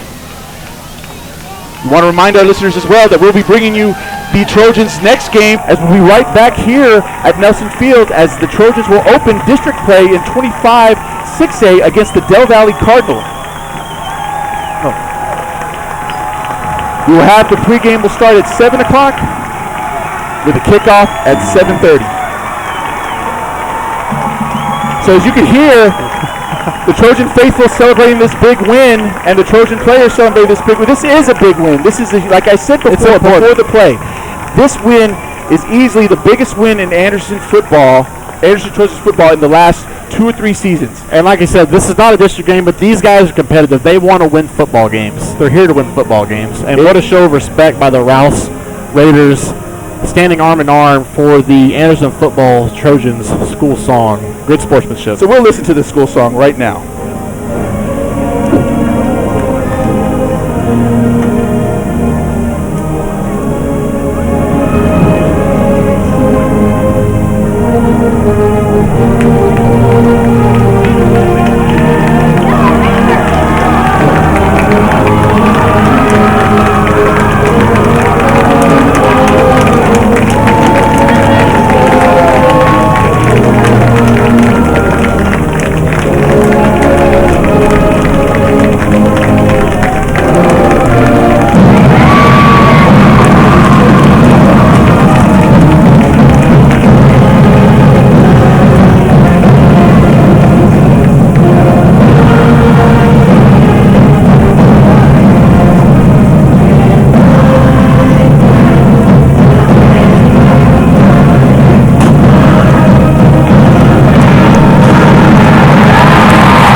What a way to celebrate a big win. Again, Anderson Trojans defeat the Rouse Raiders 25-20.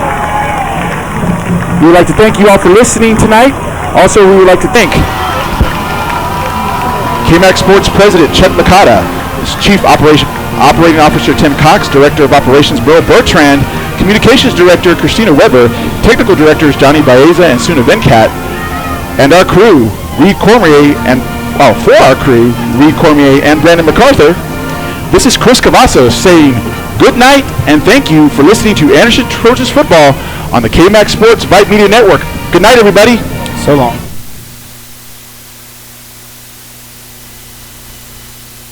This is the KMAC Sports Network.